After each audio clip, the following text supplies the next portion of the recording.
கிறிஸ்து இயேசுக்குள் அன்பாக அழைக்கப்பட்ட அன்புக்குரிய சகோதர சகோதரி யாவருக்கும் கிறிஸ்து இயேசுக்குள்ளான அன்பின் வாழ்த்துக்கள். தேவன் நம்முடைய வாழ்நாட்களிலும் இன்றைக்கும் ஒரு நாளை நம்முடைய வாழ்க்கையில் தயவாய் தந்து இந்த வேளையிலும் கூட அவருடைய வேத வசனங்களை ஆராய்ந்து பார்க்க கிருபை செய்திருக்கிறார். அதற்கு நம்முடைய நன்றிகளை நாம் எடுத்துக்கொள்வோம். நம்ம தொடர்ந்து பார்த்து வருகிற புதிய சிருஷ்டியினுடைய புஸ்தகத்தினுடைய விளக்கத்தை குறித்து நம்ம பார்த்து வருகிறோம். போன வாரம் நம்ம எந்த ஒரு பகுதிக்குள்ளே கடந்து சென்றோம் அப்படின்னு பார்த்தீங்கன்னா 4ஆம் அத்தியாயத்தை நம்ம பார்த்தோம். அந்த அத்தியாயம் எதனுடைய ஒரு காரியம் அப்படின்னு பார்த்தீங்கன்னா, புதிய சிருஷ்டி முன்கூட்டியே தீர்மானிக்கப்பட்டது அப்படிங்கிற தலைப்பின் கீழே சகோதரர் 4ஆம் அத்தியாயத்தை எழுதியிருக்கார். அதனுடைய பக்கங்கள் நம்ம பார்க்கும் பொழுது 197 முதல் 240 வரை உள்ள ஒரு பகுதிகளை குறித்து தான் போன வாரம் நம்ம ஸ்டார்ட் பண்ணோம். இதனுடைய அடிப்படையாக நம்ம சிந்திக்கும் பொழுது தேவன் எப்படி புதிய சிருஷ்டியை தெரிந்தெடுக்கிறார், அந்த உபதேசம் எப்படி மற்ற ஜனங்கள் மத்தியில் ஒரு ஏற்புடைய காரியமாக இருக்குதா இல்லையா அப்படிங்கிறத குறித்து தான் நம்ம ஒரு ஆரம்பத்தில் நம்ம கவனித்தோம். இப்போது இந்த தெரிந்து கொள்ளப்படுதல் அப்படிங்கிற ஒரு உபதேசம் எப்படி இருக்குன்னு பார்த்தீங்கன்னா, பொதுவாக ஒருவராலும் ஏற்றுக்கொள்ள முடியாத ஒரு உபதேசமாக இருக்கிறதாக நம்ம பார்த்தோம். எதின் அடிப்படையில் அப்படி நம்ம பார்த்தோம் அப்படின்னு பார்த்தீங்கன்னா, நம்முடைய இந்த உபதேசம் எப்படிப்பட்டதாக இருக்குது அப்படின்னு பார்த்தீங்கன்னா, அந்த பரலோகத்துக்குரிய ஒரு வாய்ப்பு எத்தனை பேருக்கு அப்படின்னு பார்த்தீங்கன்னா 1,44,000 பேர் அப்படிங்கிற ஒரு உபதேசம் அநேக கிறிஸ்தவர்களால் என்ன பண்ண முடியலன்னு பார்த்தீங்கன்னா ஏற்றுக்கொள்ள முடியல. ஏன்னா அவங்களுடைய நம்பிக்கை எப்படி இருந்துச்சு அப்படின்னா, எப்போ இயேசு கிறிஸ்துவை ஏற்றுக்கொள்கிறோமோ அப்போவே நம்ம பரலோகம் போகக்கூடிய ஒரு வாய்ப்பு இருக்குது அப்படிங்கிற ஒரு கருத்துக்குள்ள என்ன பண்ணியிருந்தாங்கன்னு பார்த்தீங்கன்னா வந்திருந்தாங்க. அதனால் இந்த உபதேசம் என்ன பண்ண முடியலன்னு பார்த்தீங்கன்னா அநேகரால் ஏற்றுக்கொள்ள முடியல.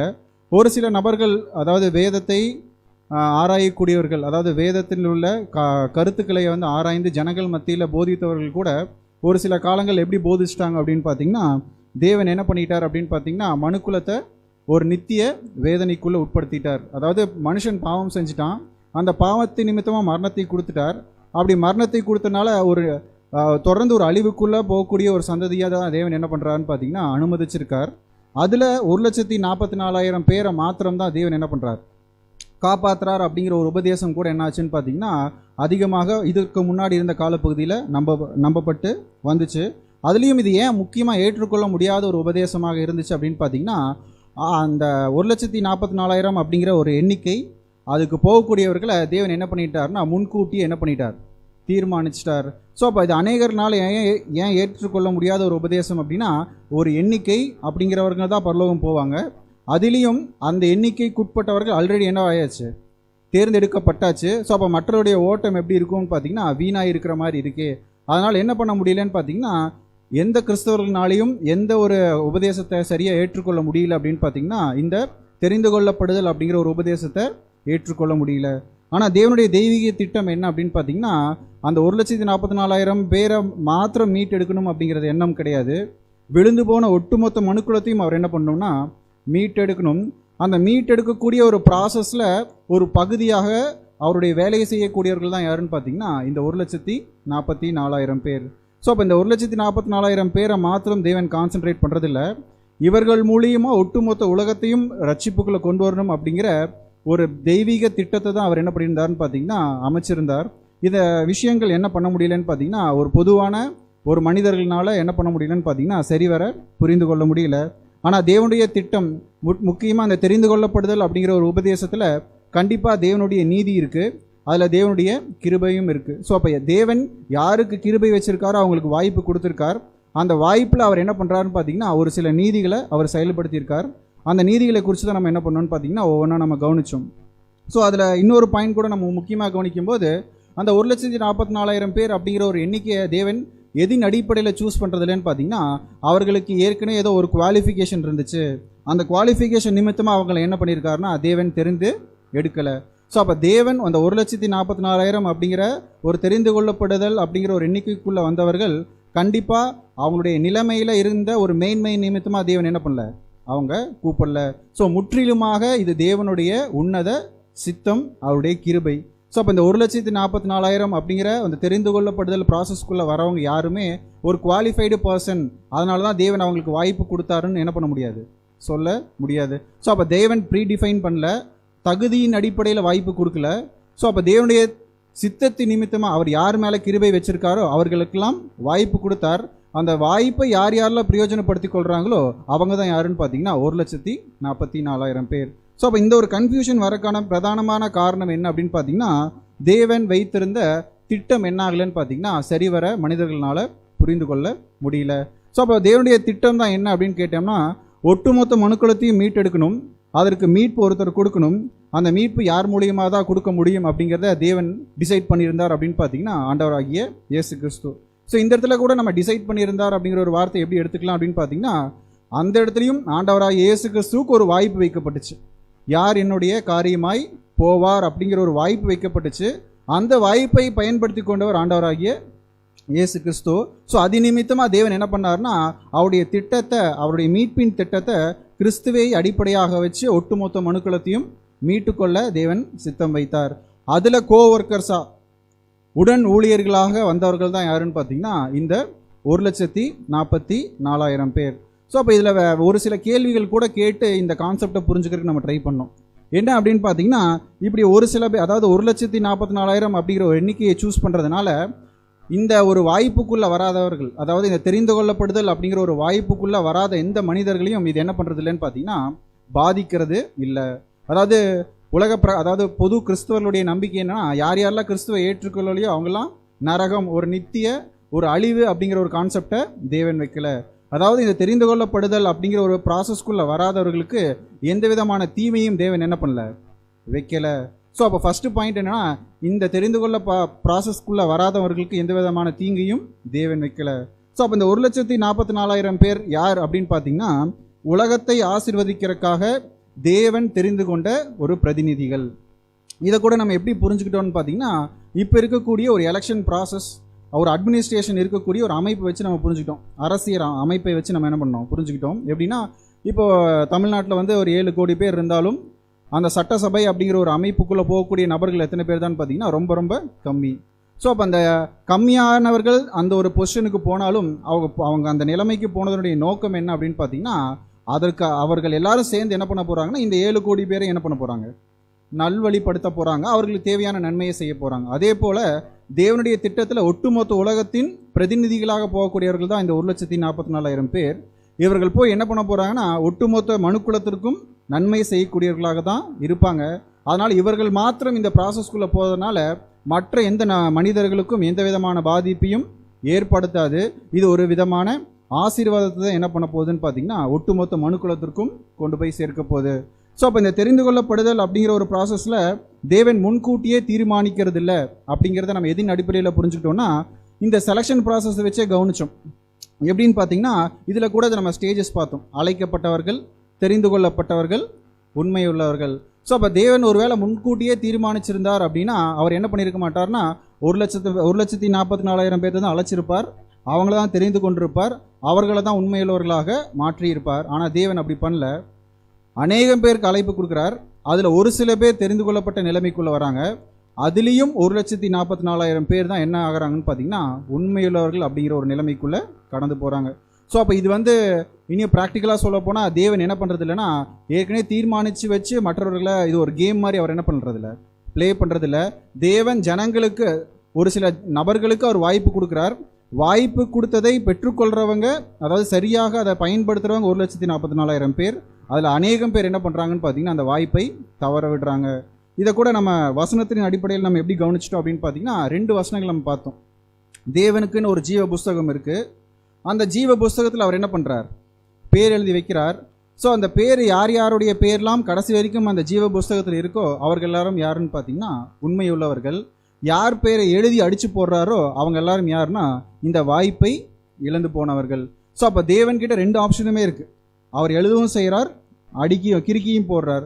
ஸோ அப்போ தேவன் கிறுக்க மாட்டார். ஒன்ஸ் அவர் எழுதிட்டார், அவர் அடிக்க மாட்டார் அப்படிங்கிற ஒரு பாயிண்டில் அவர் சொல்ல, வாய்ப்பு யார் யாருக்கெல்லாம் கொடுக்கப்படுது அவருடைய பெயர்கள் எல்லாம் எழுதப்படுது. யார் அந்த ஒரு மேன்மையான ஒரு நிலைமைக்குரிய ஒரு தகுதியை தங்களுடைய வாழ்க்கையில் காட்டுறாங்களோ அவங்களுடைய பெயர் கிறுக்கப்படாமல் வைக்கப்பட்டிருக்கு. ஸோ அப்போ எப்படி புரிஞ்சுக்கலாம்னா, 1,44,000 பேர் ஒரு பெரிய லிஸ்ட்லேருந்து ஷார்ட் அவுட் பண்ணுறார். ஒரு பெரிய லிஸ்ட் இருக்குது, அந்த லிஸ்ட்டில் 1,44,000 பேர் தவிர எல்லாத்தையும் என்ன பண்ணுறார், அவர் எரேஸ் பண்ணுறார். ஸோ அப்போ வாய்ப்புக்குள்ளே எல்லாருமே வராங்க, அநேகம் பேர் வராங்க. அதில் தக்க வச்சு கொள்றவங்க யார் தான் அப்படின்னு பார்த்தீங்கன்னா 1,44,000 பேர். ஸோ அப்போ தேவன் என்ன பண்ணுறாருன்னா, வாய்ப்புக்குள்ளே வரும்போது ஜீவனை பெற்றுக்கொள்ளக்கூடிய ஒரு வாய்ப்பு கொடுக்குறார். கிரீடத்தையும் ராஜரீகம் அப்படிங்கிற ஒரு விஷயத்தையும் அவர்களுக்கு கொடுக்குறார். அதனால தான் அவர் நம்ம பார்க்குறோம், உன்னுடைய கிரீடத்தை ஒருவனும் எடுத்து போடாத, அதாவது உன்னுடைய கிரீடத்தை நீ என்ன பண்ண, ஒருத்தரும் அதை வந்து எடுத்துக்கொள்ளாதபடிக்கு உறுதியாக நீ என்ன பண்ண, அதை பற்றி கொண்டரு அப்படின்னு சொல்கிறாரு. ஏன்னா ஒருவேளை அஜாக்கிரதையாக இருந்தோம்னா அந்த வாய்ப்பு என்ன ஆயிரும், இன்னொருத்தர்களுக்கு கடந்து போயிடும். ஸோ அப்போ இந்த ஒரு வாய்ப்புக்குள்ளே வந்தவர்களுக்கு வெறும் ஆசீர்வாதம் மாத்திரம் தான் அப்படின்னு நம்ம கவனித்தோம்னா கண்டிப்பாக அது கிடையாது. ஏன்னா இந்த வாய்ப்பை ஒருவேளை சரியாக புரிந்து கொண்டு அந்த வாய்ப்பிலிருந்து விழுந்து போகிறவர்களுக்கு தேவன் ஒரு சில ஆக்கினை தீர்ப்பு கூட வச்சிருக்காரு நம்ம பார்த்தோம். அதில் என்ன அப்படின்னு பார்த்தீங்கன்னா, ஒரு வகுப்பார் இருக்காங்க, அவங்க 2ஆம் மரணத்துக்கு போகக்கூடிய ஒரு வகுப்பார் அப்படின்னு சொல்லி சகோதரர் டிஃபைன் பண்ணுறார்.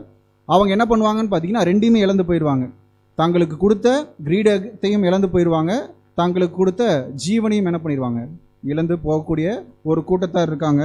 இன்னொரு கூட்டத்தார் யாருன்னா, கிரீடத்தை மாத்திரம் இழந்து போயிடுறாங்க, ஆனால் ஜீவனை என்ன பண்ணிக்குவாங்க, பெற்றுக்கொள்கிறாங்க. அவங்க யாருன்னு பார்த்தீங்கன்னா திரள் கூட்டம். ஸோ அப்போ இதில் வந்து நெக்ஸ்ட்டு அடுத்த என்ன பாயிண்ட் பார்த்துன்னு பார்த்தீங்கன்னா, எப்படி தேவனுடைய தெரிந்து கொள்ளப்படுதல் அப்படிங்கிற ஒரு ப்ராசஸ்க்குள்ளே வந்து ஒருத்தங்க 2ஆம் மரணத்துக்கு போக முடியுமா. ஏன்னா இந்த தெரிந்து கொள்ளப்படுதல் அப்படிங்கிற ஒரு ப்ராசஸ்க்குள்ளே வரவங்க யாருன்னு பார்த்தீங்கன்னா, தேவன் கூட உறவு முறை வச்சிருக்கிறவங்க, அதாவது தேவன் கூட கம்யூனிகேஷன், தேவன்கிட்ட பேசக்கூடிய ஒரு வாய்ப்பை, தேவன்கிட்ட நெருங்கி இருக்கக்கூடிய ஒரு வாய்ப்பை பெற்றுக்கொண்டவர்கள் 2ஆம் மரணத்துக்கு போகக்கூடிய ஒரு வாய்ப்பு இருக்கா அப்படின்னு சொல்லி நம்ம கொஸ்டின் கேட்கும்போது கண்டிப்பாக அப்படிப்பட்ட ஒரு நிலைமைக்கு போகிறவர்கள் இருப்பாங்க. ஏன் அப்படின்னு பார்த்தீங்கன்னா, அந்த நிலைமையை உணர்ந்தும் அப்படிப்பட்ட ஒரு விஷயத்திற்கு தங்களை அபாத்திரராக தீர்த்து கொள்றவங்க என்ன பண்ணப்படுறாங்க அப்படின்னு பார்த்தீங்கன்னா, ஒரு நித்திய அழிவுக்குள்ளே கொண்டு போகப்படுறாங்க அப்படின்னு நம்ம பார்த்தோம். ஸோ அதை எப்படி நம்ம புரிஞ்சுக்கலாம்னா, 2ஆம் மரணம் அப்படிங்கிற ஒரு விஷயத்துக்குள்ளே போகிறவங்களுக்குள்ள என்ன காரியங்கள் இருக்கும் அப்படின்னு பார்த்தீங்கன்னா, அவங்க அறியாமையினால் ஒரு பலவீனத்தினால பாவம் செய்ய மாட்டாங்க. ஒருவேளை பாதி துணிகரத்தினால அந்த பாவத்தை அவங்க என்ன பண்ணியிருக்க மாட்டாங்க, செய்ய மாட்டாங்க. ஒரு முழுமையான ஒரு துணிகரத்தினால செய்யப்படக்கூடிய பாவம் யார் யார்கிட்டேலாம் இருக்கோ அவர்கள் தான் யாருன்னு பார்த்தீங்கன்னா 2ஆம் மரணத்திற்கு, அதாவது முழுமையாக ஒரு விஷயத்தை தெரிஞ்சுக்கிட்டு அதை முற்றிலும் புறக்கணித்து அதுக்கு விரோதமாக தங்களுடைய செயல்களை காட்டக்கூடியவர்கள் யாருன்னு பார்த்தீங்கன்னா துணிகரமாக பாவம் செய்யக்கூடியவர்கள். இவர்களுக்கு தான் தேவன் என்ன ஒரு வாய்ப்பு வச்சிருக்கார் அப்படின்னு பார்த்தீங்கன்னா, 2ஆம் மரணம் அப்படிங்கிற ஒரு காரியத்தை வச்சிருக்கார். ஸோ அதற்கு எடுத்துக்காட்டாக தான் சகோதரர் என்ன பண்ணியிருந்தார்னு பார்த்தீங்கன்னா, ஒரு சில எக்ஸாம்பிள்ஸ் கூட நம்ம காட்டியிருந்தார். யாருன்னு பார்த்தீங்கன்னா, காயின் மாதிரி இருக்கக்கூடியவர்கள், அப்புறம் பிலேயாம் மாதிரி இருக்கக்கூடியவர்கள், அதுக்கு அடுத்தது யாருன்னு பார்த்தீங்கன்னா கோராகின் கூட்டத்தார். ஸோ இது வந்து ஆட்களை விட அந்த கேரக்டரை பற்றி நம்ம கவனித்தோம். ஃபஸ்ட்டு கேரக்டர் யாருன்னு பார்த்தீங்கன்னா காயினுடைய வழியில் நடப்பவர்கள். ஸோ அப்போ அந்த காயினுடைய வழியை கூட நம்ம கவனிக்கும்போது, தன்னுடைய சகோதரனுடைய பலி தேவனுடைய பார்வையில் அங்கீகரிக்கப்பட்ட போது அவன் மேலே என்ன ஆகுது, பொறாமை வந்து தொடர்ந்து அவன் பலி செலுத்தாதபடிக்கு அவன் என்ன பண்ணுறாங்கன்னு பார்த்தீங்கன்னா கொலை செய்கிறார். இதை தான் எப்படி புரிஞ்சுக்கிட்டோன்னா, ஒருத்தருடைய பலி தேவனுடைய பார்வையில் அங்கீகரிக்கப்படும் போது அதன் நிமித்தமாக நம்ம பொறாமைப்பட்டு அவர் செலுத்தப்படக்கூடிய பலியை நம்ம தடுத்து நிறுத்தணும். அப்படின்னா நம்ம யாருன்னு பார்த்தீங்கன்னா காயினுடைய வழியில் இருப்பவர்கள். ரெண்டாவது ஒரு பாயிண்ட் என்ன அப்படின்னு பார்த்தீங்கன்னா, பிலேயாம் என்ன பண்ணார், கூலிக்காக வஞ்சகம் செஞ்சு என்ன பண்ணார்னா இஸ்ரேல் ஜனங்களை பாவத்துக்குள்ளாக கடந்து போக வச்சார். ஸோ இந்த பாயிண்ட் கூட நம்ம எப்படி புரிஞ்சுக்கலாம் அப்படின்னு பார்த்தீங்கன்னா, பிலேயாமுக்கு தான் நல்லா தெரியும் இஸ்ரேல் ஜனங்கள் வந்து என்ன ஒரு காரியத்தை அவர்கள் முன்னாடி வச்சா அவங்க பாவம் செய்வாங்கன்னு தெரிஞ்சு, தேவனுக்கு பிரியமில்லாத மனுஷனுக்கு தேவனுடைய பிள்ளைகளை எப்படி பாவத்துக்கு உட்படுத்துறதுன்னு சொல்லி கொடுத்த மனுஷன். இருக்கிறதுலே ரொம்ப மோசமான ஒரு கேரக்டர் யாருன்னா பிலேயாம் தான். ஏன்னா அவங்களுக்கு இஸ்ரேல் ஜனங்களை பற்றி தெரியும், தேவனை பற்றி தெரியும், அந்த உலக பிரகாரமான ஆசையும் அவருக்குள்ள இருந்துச்சு. ஸோ அப்போ அந்த உலக பிரகாரமான ஒரு ஆசைக்காக தன்னுடைய, அதாவது தேவனுடைய பிள்ளைகளை எப்படி பாவத்துக்கு உட்படுத்துறது அப்படிங்கிறத தெரிஞ்சுக்கிட்டு ஒரு புறஜாதி மனுஷனுக்கு அதை சொல்லி கொடுத்து செயல்படுத்தக்கூடிய ஒரு கேரக்டர் யாருன்னு பார்த்தீங்கன்னா பிலேயாம். ஸோ அப்போ அந்த பிலேயாம் மனசுக்குள்ள கண்டிப்பாக எது தெரிஞ்சிருக்குன்னா தேவனுடைய சட்டம் தெரிஞ்சிருக்கும். ஏன்னா எந்த சட்டத்தின்படி தேவன் தண்டிப்பாருன்னு தெரிஞ்சுதான் என்ன பண்ணியிருக்காரு, சொல்லி கொடுத்துருக்கா. இதை நீ பண்ணினா அது தேவனுக்கு விரோதமான பாவமாக இருக்கும், அது தேவனே என்ன பண்ணிடுவார், தண்டிச்சிருவார்னா. அப்போ தேவனுடைய சட்டம் தெரிஞ்சு தேவனுடைய பிள்ளைகளுடைய வீக்னஸ் தெரிஞ்சு அந்த விஷயத்தை செயல்படுத்துகிறவங்க யாருன்னு பார்த்தீங்கன்னா இந்த பிள்ளையா மாதிரி. அவங்க முழுக்க அவங்க செய்யக்கூடிய கேரக்டர் எதுக்காகன்னு பார்த்தீங்கன்னா தங்களுடைய சுயநலத்திற்காக செய்யக்கூடியவர்கள். அடுத்தது மூன்றாவது ஒரு கேரக்டர் யாருன்னு பார்த்தீங்கன்னா கோராகு கூட்டத்தார். ஸோ இவங்க யாருன்னு பார்த்தீங்கன்னா தேவனுடைய அமைப்புக்கு விரோதமாக, தேவன் ஏற்படுத்தினவர்களுக்கு விரோதமாக முறுமுறுத்து ஒரு கூட்டத்தையே சேர்த்து தேவனுக்கு விரோதமாக என்ன பண்ண ஆரம்பிப்பாங்க, பேசக்கூடியவர்கள். ஸோ அப்போ இதில் கன்க்ளூட் பண்ணி நம்ம எப்படி புரிஞ்சுக்கலாம் அப்படின்னு பார்த்தீங்கன்னா, இந்த 2ஆம் மரணத்துக்கு போகக்கூடிய ஒரு முதல் கேட்டகரி எப்படி இருப்பாங்கன்னு பார்த்தீங்கன்னா தன்னுடைய சகோதரருக்கு விரோதமாக செய்யக்கூடிய பாவங்கள் எல்லாமே எதுதான் அப்படின்னு பார்த்தீங்கன்னா இந்த இரண்டாம் மரணத்துக்கு போகக்கூடிய ஒரு வாய்ப்பு. அதாவது பலி பிடிக்காமல் பலி செலுத்துறவரை தடை செய்கிறது, அதே சமயத்தில் தன்னுடைய சகோதரனுடைய வீக்னஸை புரிஞ்சுக்கிட்டு அவர்களை பாவத்துக்கு உட்படுத்தும்படியாக ஒரு சில காரியங்கள் அவருக்கு முன்னாடி போடுறது. மூன்றாவது என்ன அப்படின்னு பார்த்தீங்கன்னா தேவனுடைய ஒரு அமைப்பு சபைக்கு விரோதமாக தங்களுடைய செயல்களை செய்யக்கூடியவர்கள். ஸோ இது எல்லாமே ஏன் அவர் இரண்டாம் மரணத்துக்குரிய ஒரு பாவமாக கன்சிடர் பண்ணுறார் அப்படின்னு பார்த்தீங்கன்னா தேவனுடைய திட்டத்துக்குள்ளே அவருடைய பிள்ளைகளை தேவனுக்கு விரோதமாக வழி நடத்துகிறவர்களை தேவன் என்ன பண்ணுறதில்லன்னு பார்த்தீங்கன்னா ஒரு காலம் மன்னிக்கிறது இல்லை. ஸோ அப்போ இந்த விதமான பாவங்களுக்கு நம்ம விலகி இருக்கணும் அப்படிங்கிற ஒரு எச்சரிப்பு கூட நம்ம என்ன பண்ணோம் பார்த்தோம். இதில் முக்கியமாக நம்ம கவனித்த முக்கியமான இன்னொரு பாயிண்ட் என்ன அப்படின்னு பார்த்தீங்கன்னா இது எப்போ அதிகமாக நடக்கக்கூடிய ஒரு வாய்ப்பு இருக்குது அப்படின்னு பார்த்தீங்கன்னா கடைசி காலத்தில், முக்கியமாக கடைசி காலத்தினுடைய தேவனுடைய பிள்ளைகள் மத்தியிலையும் போதகர்கள் மத்தியிலையும் தான் என்ன ஆகுதுன்னு பார்த்தீங்கன்னா இது ஏற்படுது. ஏன்னா துணிகரம் அப்படிங்கிற ஒரு விஷயம் எப்போ சொல்லப்படும் அப்படின்னு பார்த்தீங்கன்னா எப்போ முழுமையாக தேவனுடைய நாலேஜை பெற்றுக்கொண்டு செய்யப்படக்கூடிய பாவம் தான் எதுன்னு பார்த்தீங்கன்னா துணிகரம். ஏன் கடைசி காலத்தில் இதை பற்றி நம்ம பேசுகிறோம் அப்படின்னு பார்த்தீங்கன்னா கடைசி காலத்தில் அவருடைய சத்தியங்கள் அதிகமாக வெளிப்படுத்தப்படுது, அதிகமாக நம்ம படிக்கிறோம். ஸோ அந்த ஒரு நாலேஜும் பெற்றுக்கொண்டதுக்கப்புறம் நம்ம செய்யக்கூடிய பாவங்கள் தேவனுடைய பார்வையில் எப்படி இருக்கலாம் அப்படின்னு பார்த்தீங்கன்னா துணிகரமாக இருக்கலாம். ஸோ அப்போ அந்த துணிகரமான பாவத்திற்கு நம்மளை என்ன பண்ணிக்கணும்னு பார்த்தீங்கன்னா அதிகமாக விலக்கி கொள்ளணும். ஸோ அது அப்போ அதிகமான நாலேஜ் வந்தால் தானே பிரச்சனை. நாலேஜே நமக்கு வேண்டாம்னு சொல்லிலாம் என்ன பண்ண முடியாது, பேக்கில் அடிக்க முடியாது. அதனால் நாலேஜ் நம்ம பெற்றுக்கொள்ளணும். ஆனால் எந்த இடத்துலையும் என்ன பண்ணக்கூடாதுன்னு பார்த்தீங்கன்னா தேவனுக்கு விரோதமாகவும் தேவனுடைய பிள்ளைகளுக்கு விரோதமாகவும் நம்முடைய குணலட்சணங்கள் என்ன பண்ணிடக்கூடாது, போயிடக்கூடாது. ஸோ இது ஃபஸ்ட்டு கேட்டகரி, தேவனுடைய பிள்ளைகளுக்கு விரோதமாக செய்யப்படக்கூடிய பாவங்கள் அப்படிங்கிறத கூட நம்ம புரிஞ்சுக்கலாம். ஸோ இவங்க முழுமையாக துணிகரத்தினால் செய்யக்கூடியவர்களாக இருக்காங்க. இதுக்கு எபிரேயரின் ஆசிரியர் கூட சப்போர்ட் பண்ணியிருந்தார். எப்படின்னா 6ஆம் அதிகாரத்திலையும் 10ஆம் அதிகாரத்திலையும் 6ஆம் அதிகாரத்தில் நம்ம வாசித்தோம், திருப்பி கூட வாசிச்சிடலாம். எபிரேயர் 6ஆம் அதிகாரம் 4 முதல் 6 வசனங்கள். எபிரேயர் 6ஆம் அதிகாரம் 4ஆம் வசனம் முதல்.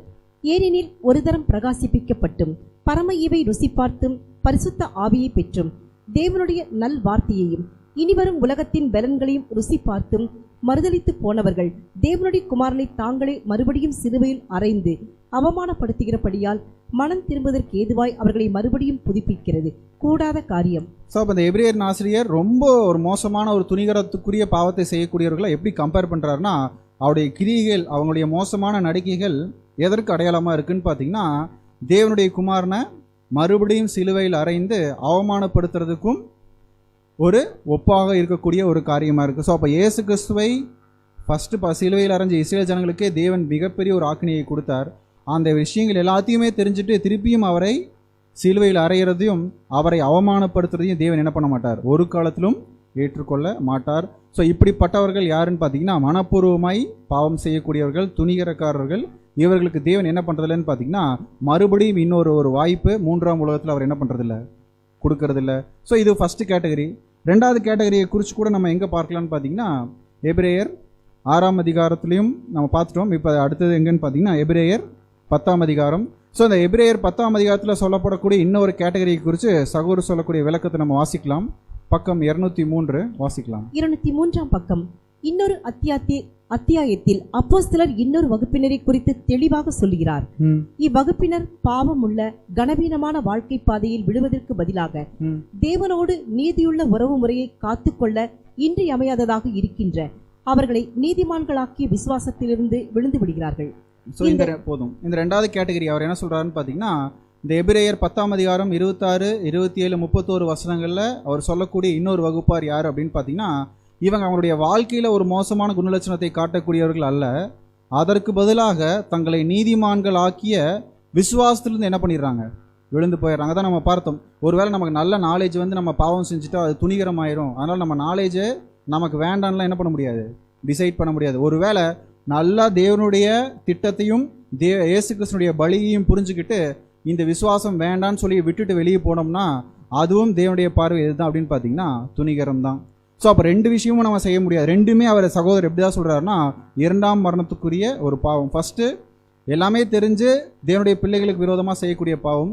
ரெண்டாவது கேட்டகரி என்ன அப்படின்னு பார்த்தீங்கன்னா இயேசு கிறிஸ்துனுடைய ரத்தத்தினுடைய மேன்மையை குறித்து முழுமையாக புரிஞ்சுக்கிட்டு இந்த விசுவாசத்துலேருந்து விலகி போகிறவர்களையும் சகோதரர் எந்த ஒரு கேட்டகரியில் கொண்டாடுறாருன்னு பார்த்தீங்கன்னா இந்த இரண்டாம் மரணத்துக்குரிய ஒரு கேட்டகரியில் கொண்டாடுறாரு. ஏன் அப்படிங்கிறத அவரே சொல்கிறார். தொடர்ந்து வாசிக்கலாம். இந்த இரண்டு வகுப்பினர்களிலும் நாம் பார்க்கக்கூடியது என்னவெனில், தவறு அதிகமாவதற்கான காரணம் துணிகரம்தான்.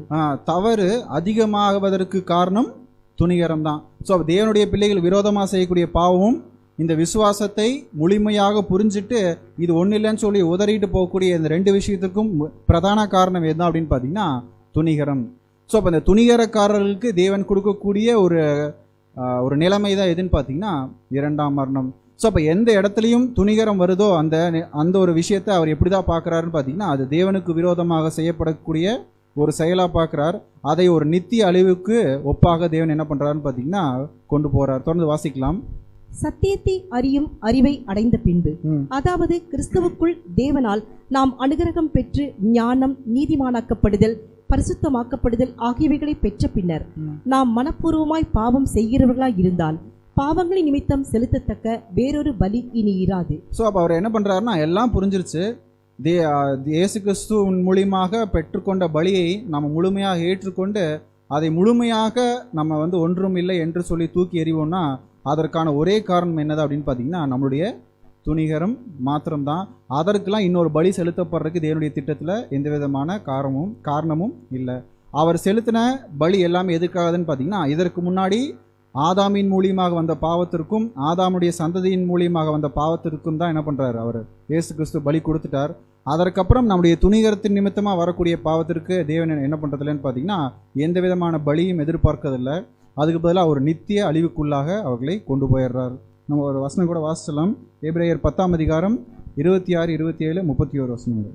எபிரேயர் 10ஆம் அதிகாரம் 26, 27 வசனங்கள். சத்தியத்தை அறியும் அறிவை அடைந்த பின்பு நாம் மனப்பூர்வமாய் பாவம் செய்கிறவர்களாய் இருந்தால் பாவங்களின் நிமித்தம் செலுத்தத்தக்க வேறொரு பலி இனி இராமல் நியாயத்தீர்ப்பு வருமென்று பயத்தோடு எதிர்பார்க்குதலும் விரோதிகளை பட்சிக்கும் கோபாக்கினிமே இருக்கும். 31ஆம் வசனம்.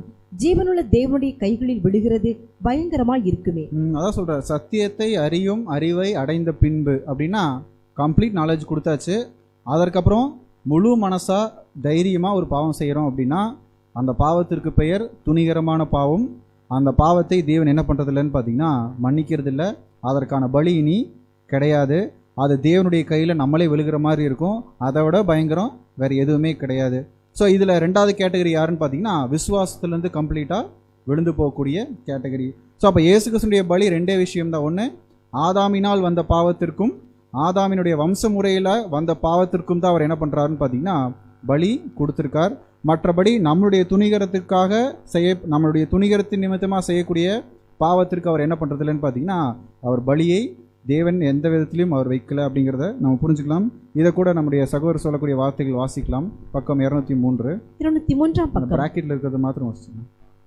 எவ்விதமான பலகீனமோ சோதனையோ இல்லாது பாவங்கள் முழு நோக்கத்துடன் துணிகரமாக செய்யப்பட்டிருந்தால், மேலும் நம்முடைய ஸ்தானத்தை குறித்து தெளிவாக அறிந்த பின்னர், ஆண்டவரோடு நாம் கொண்டுள்ள உறவை பற்றி தெளிவாக அறிந்த பின்னர் செய்யப்பட்டிருந்தால் அது மரணத்துக்குரிய இரண்டாம் மரணத்துக்குரிய பாவமாகும்.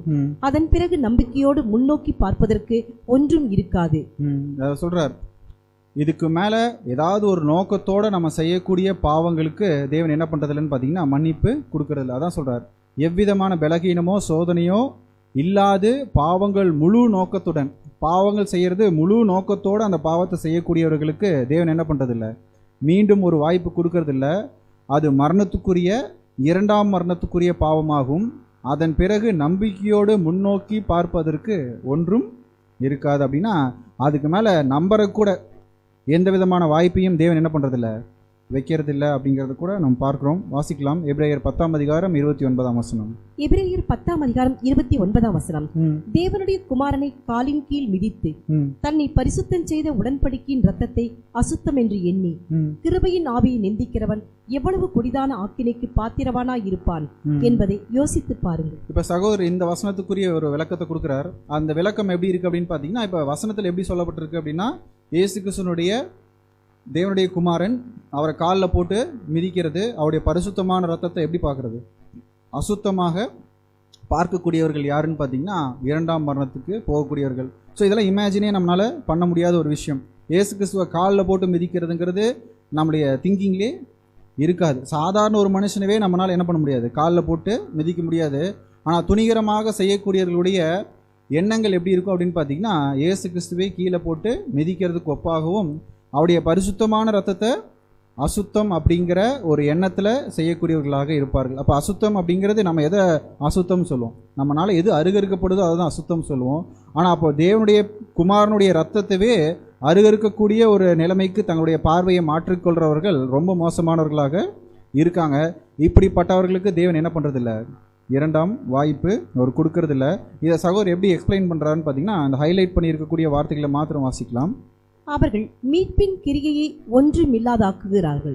மீட்பின் கிரியை ஒன்றும் இல்லை அப்படின்னு சொல்லி நினைக்கிறவங்க இந்த மீட்பையும் ஐக்கியத்தையும் தந்த தேவனுடைய கிருபையை நிந்திக்கிறார்கள். யாரை நிந்திக்கிறாங்க? தேவனை. நம்ம ஆரம்பத்திலே பார்த்தோம், இந்த தெரிந்து கொள்ளப்படுதல் அப்படிங்கிற ஒரு ப்ராசஸ்குள்ளே வரக்கூடியவர்கள் யார் அப்படின்னு பார்த்தீங்கன்னா தேவனுடைய கிருபை நிமித்தமாக இந்த வாய்ப்பை பெற்றுக்கொண்டவர்கள். அப்படி கிருபை நிமித்தமாக பெற்றுக்கொண்டு அந்த வாய்ப்பை உதாசீனப்படுத்துகிறவர்கள், துணிகரமாக பாவம் செய்யக்கூடியவர்கள் யார் அப்படின்னு பார்த்தீங்கன்னா அந்த வாய்ப்பை தந்த தேவனை நிந்திக்கிறவர்களாக இருக்கிறார்கள். அப்போ தேவனை நம்மளால் நிந்திக்க முடியுமா அப்படின்னு பார்த்தீங்கன்னா ஒருவேளை துணிகரமாக எல்லா நாலேஜோட ஒரு முழு நோக்கத்தோட ஒரு துணிகரமான ஒரு பாவம் செய்கிறோம் அப்படின்னா அது எப்படி தான் இருக்குன்னு பார்த்தீங்கன்னா தேவனுடைய பார்வையில் அவரையே நிந்திக்கிறதுக்கு ஒப்பாக இருக்குது. அவர்களுக்கு தேவன் என்ன பண்ணுறதில்ல, மீண்டுமாக ஒரு வாய்ப்பை அவருடைய திட்டத்தில் அவர் வைக்கிறதில்ல. ஸோ இது கூட எப்படி கம்பேர் பண்ணுறாருன்னா எபிரேயர் ஆசிரியர் இஸ்ரேல் ஜனங்களுக்குன்னு ஒரு சட்டம் இருந்துச்சு, அதை மீறக்கூடியவர்களுக்கு தேவன் ஒரு சில தண்டனைகள் வச்சுருந்தார். அந்த தண்டனையே எப்படி தான் இருந்துச்சுன்னு பார்த்தீங்கன்னா மரண தண்டனையாக தான் இருந்துச்சு. கரெக்டு தானே? பழைய ஏற்பாட்டு காலத்தில் இஸ்ரேல் ஜனங்கள் வனாந்திரத்தில் வரும்போது அந்த வனாந்திரத்தில் கீழ்ப்படியாதவர்களுக்கு என்ன ஒரு ஆக்கினை வந்துச்சு அப்படின்னு பார்த்தீங்கன்னா ஒரு அடியோ துன்புறுத்தலோ கிடையாது. இந்த ஒரு பிக்சரில் இருக்கக்கூடிய ஒரு விஷயம் கூட பார்த்துருப்போம். இப்போ தேவனுக்கு விரோதமாக அவர்கள் முறுமுறுக்கும் போது பாம்புகள் என்ன பண்ணுச்சு, அவர்களை கொத்தி அவர்கள் அங்கேயே மடிந்து போகக்கூடிய ஒரு தண்டனை கொடுக்கப்பட்டுச்சு. அப்போ வனாந்திர பிரயாணத்தில் நம்ம கவனிக்கும் பொழுது இவங்க அடிமைகளாக இருந்தாங்க எகிப்தில். கானான் கூட்டிகிட்டு போகிறார். ஸோ அப்போ தேவன் எகிப்திலேருந்து கூட்டிகிட்டு வந்தது தேவன் தான். அதனால் கானானுக்கு கூட்டிகிட்டு போய் அவர்கள் அப்படியே சேர்த்துனுங்கிறது தேவனுடைய காரியம் கிடையாது. கானானுக்குள்ளே போகிறதுக்குன்னு ஒரு தகுதி இருக்குது. அந்த தகுதியை பெற்றுக்கொள்ளாதவர்களை வனாந்தரத்திலே அழித்து போடுறதுக்கும் தேவனுக்கு என்ன இருக்குது, சித்தம் இருக்குது. ஸோ அப்போ எப்படி நம்ம புரிஞ்சுக்கூடாதுன்னா எகிப்திலேருந்து கூட்டிகிட்டு வந்தது யார் தான்? தேவன் தான். அதனால் எல்லாத்தையும் எங்கே கூட்டிகிட்டு போயிடணும், கானானுக்கு கூட்டிகிட்டு போகணுங்கிற ஒரு எதிர்பார்ப்பு நம்மளால் வைக்க முடியாது. ஒருவேளை கானானுக்குள்ளே போகக்கூடிய தகுதிக்குரிய சோதனைகள் வைக்கப்படும். அந்த சோதனைகளில் அந்த தகுதி நமக்கு இல்லை அப்படின்னா டெஃபினட்டாக எங்கே போக மாட்டோம், கானானுக்கு போக மாட்டோம். அந்த வழியிலேயே அந்த பிரயாணத்திலே என்ன ஆயிடுவோம், அங்கங்கே விழுந்துருவோம். ஸோ இது ஒரு மிகப்பெரிய ஒரு எக்ஸாம்பிள் நமக்கு. அப்போ பரலோகத்திலேருந்து, அதாவது பூமியிலேருந்து பரலோகத்துக்கான வாய்ப்புக்குள்ளே தான் நம்ம இருக்கோம். ஆனால் அழைக்கப்பட்டவர்கள் எல்லாரும் எங்கே போயிடுறதில்ல, பரலோகம் போயிடுறதில்ல. ஒருவேளை அந்த பிரயாணத்தில் வரக்கூடிய சோதனைகளில் தேவனுக்கு பிரியமான குணலட்சணத்தை காட்டலை அப்படின்னா அந்தந்த டைமில் தேவன் என்ன பண்ணிடுறார், அழிச்சிடுறார். அதில் யார் துணிகரமாக செய்கிறாரோ அவர்களுக்கு இன்னொரு வாய்ப்பு கூட கொடுக்காம என்ன பண்ணிடுறாருன்னா ஸ்டாப் பண்ணிடுறாரு. அதான் நம்ம ஏன் இன்னொரு வாய்ப்பு கூட கொடுக்க போகிறதில்ல அப்படின்னு பார்த்தீங்கன்னா இனிமேல் அவங்களுக்கு சொல்லிக் கொடுக்குறதுக்கு ஒன்றுமே இல்லை. ஏன் அப்படின்னு பார்த்தீங்கன்னா எல்லாமே என்ன பண்ணியாச்சு, சொல்லிக் கொடுக்கப்பட்டாச்சு. திருப்பி மூன்றாம் உலகத்தில் கொண்டு இதே விஷயத்தை அவர் என்ன பண்ணியிருப்பார், திருப்பி சொல்லிக் கொடுக்கப்படும். இதே மாதிரி நிந்திக்கக்கூடியவர்களாகவும் துணிகரக்காரர்களாகவும் இருக்கிறதுக்கான வாய்ப்புகள் இருக்கனால தேவன் என்ன பண்ணுறதில்ல, இன்னொரு வாய்ப்பை அவர்களுக்கு அவர் கொடுக்கறதில்ல. ஹைலைட் பண்ண ஒரு சில வார்த்தைகள் மாத்திரம் வாசிக்கலாம். இரண்டாம் மரணமாக இருக்கும். இந்த தண்டனையிலிருந்து மீட்பு கிடையாது, உயிர் தெழுதல் கிடையாது, மீண்டு வருவதும் கிடையாது. ஸோ அப்போ இந்த வாய்ப்பு அப்படிங்கிறது என்ன அப்படின்னு பார்த்தீங்கன்னா, அதாவது இந்த ஒரு நிலைமை என்ன அப்படின்னு பார்த்தீங்கன்னா ஒரு இரண்டாம் மரணத்துக்குரியதாக இருக்குது. அதுலேருந்து மீட்பு கிடையாது, உயிர் தெழுதல் கிடையாது, மீண்டு வருவது கிடையாது. அப்படின்னா மூன்றாம் உலகத்தில் ஒருத்தருக்கு என்னென்ன நாலேஜ்லாம் கொடுக்கப்படுமோ அது இப்பயே பெற்றுக்கொண்டவர்களுக்கு, அந்த ஒரு தகுதிக்குரிய ஒரு வாழ்க்கையை வாழாதவர்களுக்கு மீண்டும் ஒரு வாய்ப்பு கண்டிப்பாக என்ன பண்ணுறதில்ல, தேவன் கொடுக்கறதில்ல. அதில் முக்கியமாக துணிகரமாக பாவம் செய்யக்கூடியவர்களுக்கு அவர் என்ன பண்ணுறதில்ல, கொடுக்கறதில்ல. ஸோ அதான் இரண்டாம் மரணம் அப்படிங்கிற ஒரு வகுப்புக்குள்ளே போகிறவர்கள். அவங்க ரெண்டே இழந்துடுறாங்க. ஒன்று கிரீடத்தை இழந்துடுறாங்க, ஜீவனையும் இழந்து போயிடுறாங்க. ஸோ இந்த ஒரு கிரைட்டீரியா, இந்த ஒரு காரியத்தை தான் அவர் என்ன பண்ணியிருக்கார் அப்படின்னு பார்த்தீங்கன்னா ஃபஸ்ட்டு பாயிண்ட்டாக அவர் சொல்லியிருக்கார். இதுக்கு அடுத்த ஒரு வகுப்பு யாருன்னு பார்த்தீங்கன்னா வெறும் கிரீடத்தை மாத்திரம் இழந்து போகிறவர்கள், ஆனால் ஜீவனை என்ன பண்ணிக்கிறாங்க, பெற்றுக்கொள்கிறாங்க. அவங்க யாருன்னு பார்த்தீங்கன்னா திரள் கூட்டம் அப்படிங்கிற ஒரு வகுப்பு. ஸோ அப்போ அந்த தெரிந்து கொள்ளப்படுதல் அப்படிங்கிற ஒரு ப்ராசஸ்க்குள்ளே யாரும் வந்துடுறாங்கன்னு பார்த்தீங்கன்னா இந்த திரள் கூட்டம் வராங்க. ஆனால் தேவனுடைய அழைப்பு அப்படிங்கிறது திரள் கூட்டத்துக்குரிய அழைப்பு அப்படிங்கிறது ஒன்று கிடையாது. அது சபைக்குரிய ஒரு அழைப்பு தான். ஆனால் அந்த ஓட்டத்தில் ஒரு சில கேரக்டரை மிஸ் பண்ணுறதுனால தேவன் கிருபையாக கொடுக்கக்கூடிய ஒரு நிலைமை தான் எதுன்னு பார்த்தீங்கன்னா இந்த திரள் கூட்டம். ஸோ அப்போ தேவன் எதிர்பார்க்கக்கூடிய அந்த 100% அப்படிங்கிறத அவங்களால பூர்த்தி செய்ய முடியல. இருந்தாலும் அவங்க என்ன பண்ணலாம் அப்படின்னு பார்த்தீங்கன்னா, இந்த 2ஆம் மரணத்துக்கு போகக்கூடியவர்கள் மாதிரி ஒரு துணிகரமான பாவத்தை செய்யலை, அதே சமயத்தில் தீய ஒழுக்கத்தில் பாவமும் செய்யலை, அதே சமயத்தில் கிறிஸ்துவின் இரத்தத்தையும் மறுதளிக்கலை. ஸோ இப்படி ஒரு கேரக்டர்ஸ் இருக்காங்க. அதாவது முழுமையாக தேவனுக்கு தங்களை ஒப்பு கொடுத்தவர்கள் ஒரு கேட்டகரி, துணிகரமாக பாவம் செய்கிறவங்க ஒரு கேட்டகரி, இதுக்கு நடுவில் ஒரு கேட்டகரி இருக்காங்க. அவங்கள தான் தேவன் எப்படி சொல்கிறாருன்னு பார்த்தீங்கன்னா திரள் கூட்டம். ஸோ இவங்களை வந்து பர்ஃபெக்டாக நம்மளால் கரெக்டாக சொல்ல போனால் டிஃபைன் பண்ண முடியாது. இவங்களெல்லாம் திரள் கூட்டமாக கொண்டு போயிடுவார் அப்படிங்கிறத நம்மளால் என்ன பண்ண முடியாது, வகையறுக்க முடியாது. ஒரே விஷயம் என்ன அப்படின்னு பார்த்தீங்கன்னா, 2ஆம் மரணத்துக்கு போகக்கூடியவர்களுடைய கேரக்டர் இவங்கள்ட்ட இருக்காது. அதாவது துணிகரமாக பாவம் செய்கிறது, தீய ஒழுக்கத்தினால் பாவம் செய்கிறது, அதே சமயத்தில் கிறிஸ்துவனுடைய இரத்தத்தை மறுதளிக்கிறது. ஸோ அப்போ இந்த 3 கேட்டகரி இல்லைனாலே அவங்க எந்த ஒரு காரியத்துக்குள்ள வந்துடுவாங்க அப்படின்னு பார்த்தீங்கன்னா திரள் கூட்டம் அப்படிங்கிற ஒரு வாய்ப்புக்குள்ளே வந்துடுறாங்க அப்படின்னு நம்ம பார்க்குறோம். ஸோ அப்போ இவர்களுடைய முயற்சிகள் இருக்குது, ஆனால் அந்த முயற்சிக்கு ஏற்ற ஒரு வாழ்க்கையை அவங்களுடைய வாழ்க்கையில் அவங்க என்ன பண்ணுறதில்ல, தேவனுக்கு பிரியமாக காட்டுறதில்ல. இருந்தாலும் தேவனுடைய இரக்கத்தின் நிமித்தமாகவும் கிருபை நிமித்தமாகவும் அவர் என்ன பண்ணுறாருன்னா அவர்களுக்கு ஒரு சில ஆசீர்வாதங்களை கொடுக்குறார். ஆனால் அது யாருடைய ஆசீர்வாதத்துக்கு ஈடு இல்லை அப்படின்னு பார்த்தீங்கன்னா, அவர் தெரிந்து கொண்ட புதிய சிருஷ்டியுடைய நிலைமைக்கான ஒரு நிலைமைக்கு அது என்ன ஆகிறதில்ல, ஈடாகிறதில்ல. ஸோ இதை குறித்து கூட நம்ம வசனங்கள் வாசிக்கலாம். வெளிப்படுத்தல் 7ஆம் அதிகாரம் 13 முதல் 15 வசனங்கள். வெளிப்படுத்தல் 7ஆம் அதிகாரம் 13ஆம் வசனம் முதல். அப்பொழுது மூப்பர்களில் ஒருவன் என்னை நோக்கி, வெள்ளை அங்கிகளை தரித்திருக்கிற இவர்கள் யார், எங்கே இருந்து வந்தார்கள் என்று கேட்டான். அதற்கு நான், ஆண்டவனே, அது உமக்கே தெரியும் என்றேன். அப்பொழுது அவன், இவர்கள் மிகுந்த உபத்திரவத்திலிருந்து வந்தவர்கள். இவர்கள் தங்கள் அங்கிகளை ஆட்டுக்குட்டியானவருடைய இரத்தத்திலே தோய்த்து வெளுத்தவர்கள் ஆனபடியால் இவர்கள் தேவனுடைய சிங்காசனத்திற்கு முன்பாக இருந்து இரவும் பகலும் அவருடைய ஆலயத்திலே அவரை சேவிக்கிறார்கள். சிங்காசனத்தின் மேல் வீற்றிருக்கிறவர் இவர்களுக்குள்ளே வாசமாயிருப்பார். ஸோ அப்போ பரலோகத்தில் இன்னொரு கேட்டகரி இருக்காங்க. அந்த கேட்டகரி குறித்து என்ன பண்ணப்படுதுன்னு பார்த்தீங்கன்னா ஒரு டிஸ்கஷன் மாதிரி நடக்குது. யார் இவங்க அப்படின்னு சொல்லி கேட்கும்போது அது உங்களுக்கே தெரியும்னு சொல்கிறார். ஸோ அந்த ஒரு சிங்காசனத்திற்கு முன்பாக நிற்கக்கூடியவர்களை எப்படி சொல்கிறாங்கன்னு பார்த்தீங்கன்னா, இவர்கள் ஆட்டுக்குட்டியானுடைய ரத்தத்தில் தங்களுடைய வஸ்திரங்கள் என்ன பண்ணியிருக்காங்க, துவைத்து வெளுத்தவர்கள். அப்படின்னா கொடுக்கப்பட்ட வஸ்திரம் கரையாக இருக்குது, கரையான வஸ்திரத்தை திருப்பியும் என்ன பண்ணியிருக்காங்க, சுத்திகரிச்சுக்கிட்டு என்ன பண்ணியிருக்காங்க, வந்திருக்காங்க. அதனால தான் அவர் எப்படி சொல்கிறாருன்னா 15ஆம் வசனத்தில் ஆனபடியால் அப்படின்னா அதனால் இவர்கள் தேவனுடைய சிங்காசனத்துக்கு முன்பாக இருந்து இரவும் பகலும் அவருடைய ஆலயத்தில் அவரை சேவிப்பார்கள். அப்படின்னா ஒரு சர்வ் பண்ணக்கூடிய ஒரு வேலை, ஒரு என்ன சொல்கிறது, உதவி செய்யக்கூடிய ஒரு நிலைமைக்கு தான் என்ன பண்ணப்படுறாங்கன்னு பார்த்தீங்கன்னா இவர்கள் கொண்டு வரப்படுறார்கள். ஏன்னா தங்களுக்கு கொடுக்கப்பட்ட வஸ்திரத்தை அவங்க என்ன பண்ணிட்டாங்க, கரைப்படுத்திட்டாங்க. படுத்தின கரையை திருப்பியும் சுத்திகரிச்சுட்டு யார் யாரெல்லாம் வராங்களோ அவர்களுக்கு தேவன் கொடுக்கக்கூடிய ஒரு வாய்ப்பு தான் எதுன்னு பார்த்தீங்கன்னா இந்த திரள் கூட்டம். அப்போ அவங்க ஜீவனை பெற்றுக்கொள்கிறாங்க, பரலோகத்துக்குரிய அந்த வாய்ப்பை பெற்றுக்கொள்கிறாங்க. ஆனால் அந்த கிரீடத்தை என்ன பண்ணிடுறாங்கன்னு பார்த்தீங்கன்னா இழந்து போயிடுறாங்க. ஸோ அப்போ ஒருவேளை நம்ம திரள் கூட்டமாக இருக்கக்கூடாது அப்படின்னா நமக்குள்ளே என்ன கேரக்டர்ஸ் இருக்கக்கூடாதுன்னா, சபைக்குரிய ஒரு நிலைமை அப்படிங்கிறது நமக்கு நல்லா தெரியும். 2ஆம் மரணம் அப்படிங்கிற ஒரு நிலைமைக்குரிய கேட்டகரி நமக்கு தெரியும்.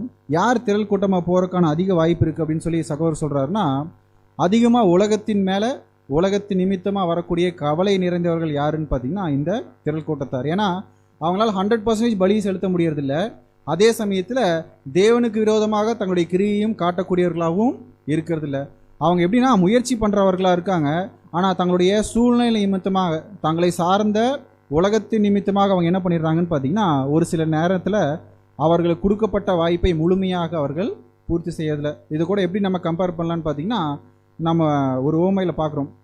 விதைக்கிறவன் ஓமையில் விதை போடப்படுது, வளருது, ஆனால் சுற்றி இருக்கக்கூடிய முள் என்ன பண்ணிடுது, அதை நெருக்கி போட்டுருது. அது அந்த வசனத்திலே இன்டர்பிரிட்டேஷனே கொடுத்துருப்பாங்க. அது என்னன்னு பார்த்தீங்கன்னா உலக கவலை, சிற்றின்பங்கள். ஸோ இந்த மாதிரி விஷயங்களின் மூலியமாக என்ன பண்ணப்படுறாங்கன்னு பார்த்தீங்கன்னா நெருக்கப்படுறாங்க.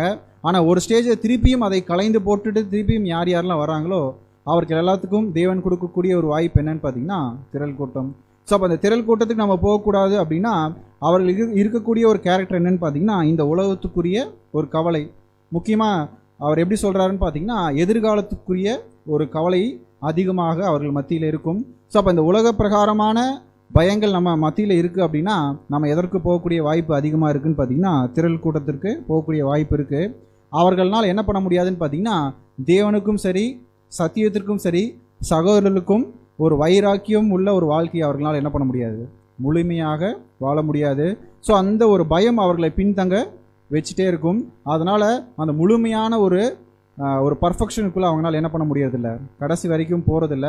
ஸோ அப்போ தேவனை நிந்திக்காத ஒரு வாழ்க்கையை வாழ்வதன் நிமித்தமாக அவர் என்ன பண்ணுறாருன்னா ஒரு கிருபை நிமித்தமாக அவர்களுக்கு கொடுக்கப்படக்கூடிய ஒரு வாய்ப்பு தான் எதுன்னு பார்த்தீங்கன்னா திரள் கூட்டம் அப்படிங்கிற ஒரு நிலைமை. ஸோ அப்போ ரெண்டு எக்ஸ்ட்ரீமுமே இல்லாத ஒரு கேட்டகரி யாருன்னு பார்த்தீங்கன்னா திரள் கூட்டம்.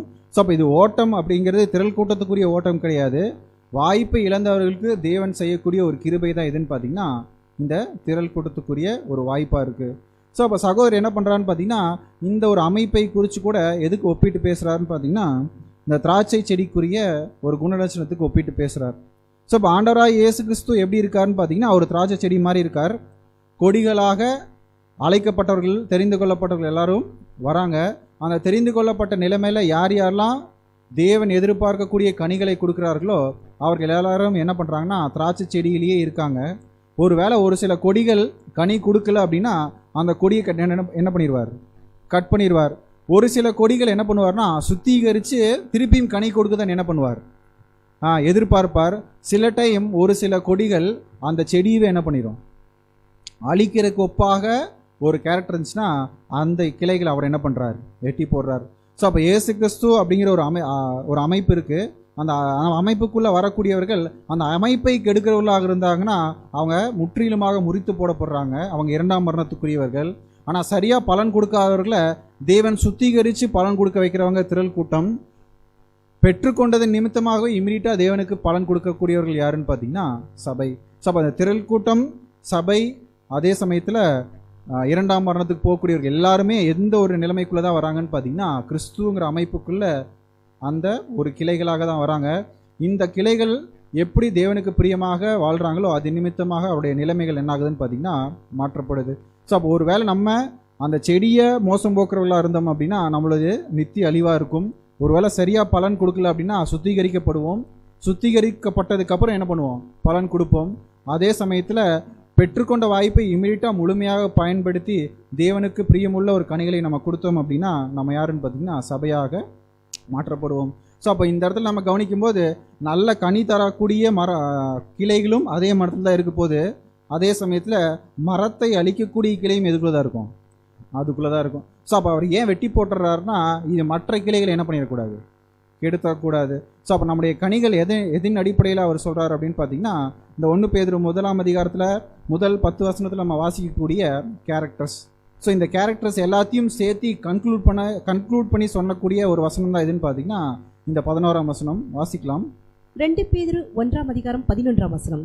இவ்விதமாய் நம்முடைய கர்த்தரும் இரட்சகருமாகிய இயேசு கிறிஸ்துவனுடைய நித்திய ராஜ்யத்துக்கு உட்படும் பிரவேசம் உங்களுக்கு பரிபூர்ணமாய் அளிக்கப்படும். ஸோ இவ்விதமாய் அப்படின்னா மேலே சொல்லப்படக்கூடிய கேரக்டர்ஸ். ஸோ அந்த கேரக்டர்ஸ் நம்ம பார்த்துருப்போம் ஏற்கனவே. விசுவாசத்தை கூட அன்பு, தைரியம், சத்தியம், இந்த கேரக்டர்ஸ் எல்லாத்தையும் அவர் என்ன பண்ணியிருப்பார், லிஸ்ட் பண்ணியிருப்பார். ஸோ இது எல்லாத்தையும் முழுமையாக பூர்த்தி செய்யக்கூடியவர்கள் யார் அப்படின்னு பார்த்தீங்கன்னா ஃபஸ்ட்டு அவங்களுக்கு வாய்ப்பு கிடைக்கும் போதே முழுமையாக பலன் கொடுக்கக்கூடியவர்கள். ஒருவேளை இதில் ஏதாவது ஒரு கேரக்டர் மிஸ் ஆகும்போது தேவன் நம்மளுக்கு ஒரு சில சிக்ஷைகள் கொடுத்து அந்த கேரக்டர் கொண்டு வரார் அப்படின்னு பார்த்தீங்கன்னா அவர்கள் திரள் கூட்டத்துக்குரிய ஒரு வாய்ப்புக்குள்ளே போகிறாங்க. அதே சமயத்தில் இந்த கேரக்டரே இல்லாமல் ஒருத்தர் உள்ளே இருக்கார் அப்படின்னா அவர்கள் என்ன பண்ணிடுறாரு, இரண்டாம் மரணத்துக்குள்ளே தேவன் கொண்டு போயிடுறாரு. ஸோ அப்போ அந்த தெரிந்து கொள்ளப்படுதல் அப்படிங்கிற ஒரு ப்ராசஸ்க்குள்ளே தேவன் யாரையும் தீர்மானிக்கிறது இல்லை. யார் சபையாக போயிடுவாங்க அப்படிங்கிறத முன்கூட்டி அவர் என்ன பண்ணல, தீர்மானிக்கலை. அவர் நிறையா பேர்த்துக்கு வாய்ப்பு கொடுக்குறார். அந்த வாய்ப்பில் 3 கேட்டகரி வராங்க. அந்த 3 கேட்டகரி தான் யாருன்னு பார்த்தீங்கன்னா சபை, திரள் கூட்டம், இரண்டாம் மரணத்துக்கு போகக்கூடியவர்கள். ஸோ அப்போ எந்த விதத்திலும் தெரிந்து கொள்ளப்படுதல் அப்படிங்கிற உபதேசம் மற்றவர்கள் புரிந்து கொண்ட மாதிரி இது ஒரு தனிப்பட்ட நபர்களுக்காக தேவன் ஏற்படுத்தின திட்டம் கிடையாது. இது ஒட்டுமொத்த உலகத்திற்கும் உரிய ஒரு திட்டம். இவர்கள் பிரதிநிதிகளாக இருக்கிறார்கள்.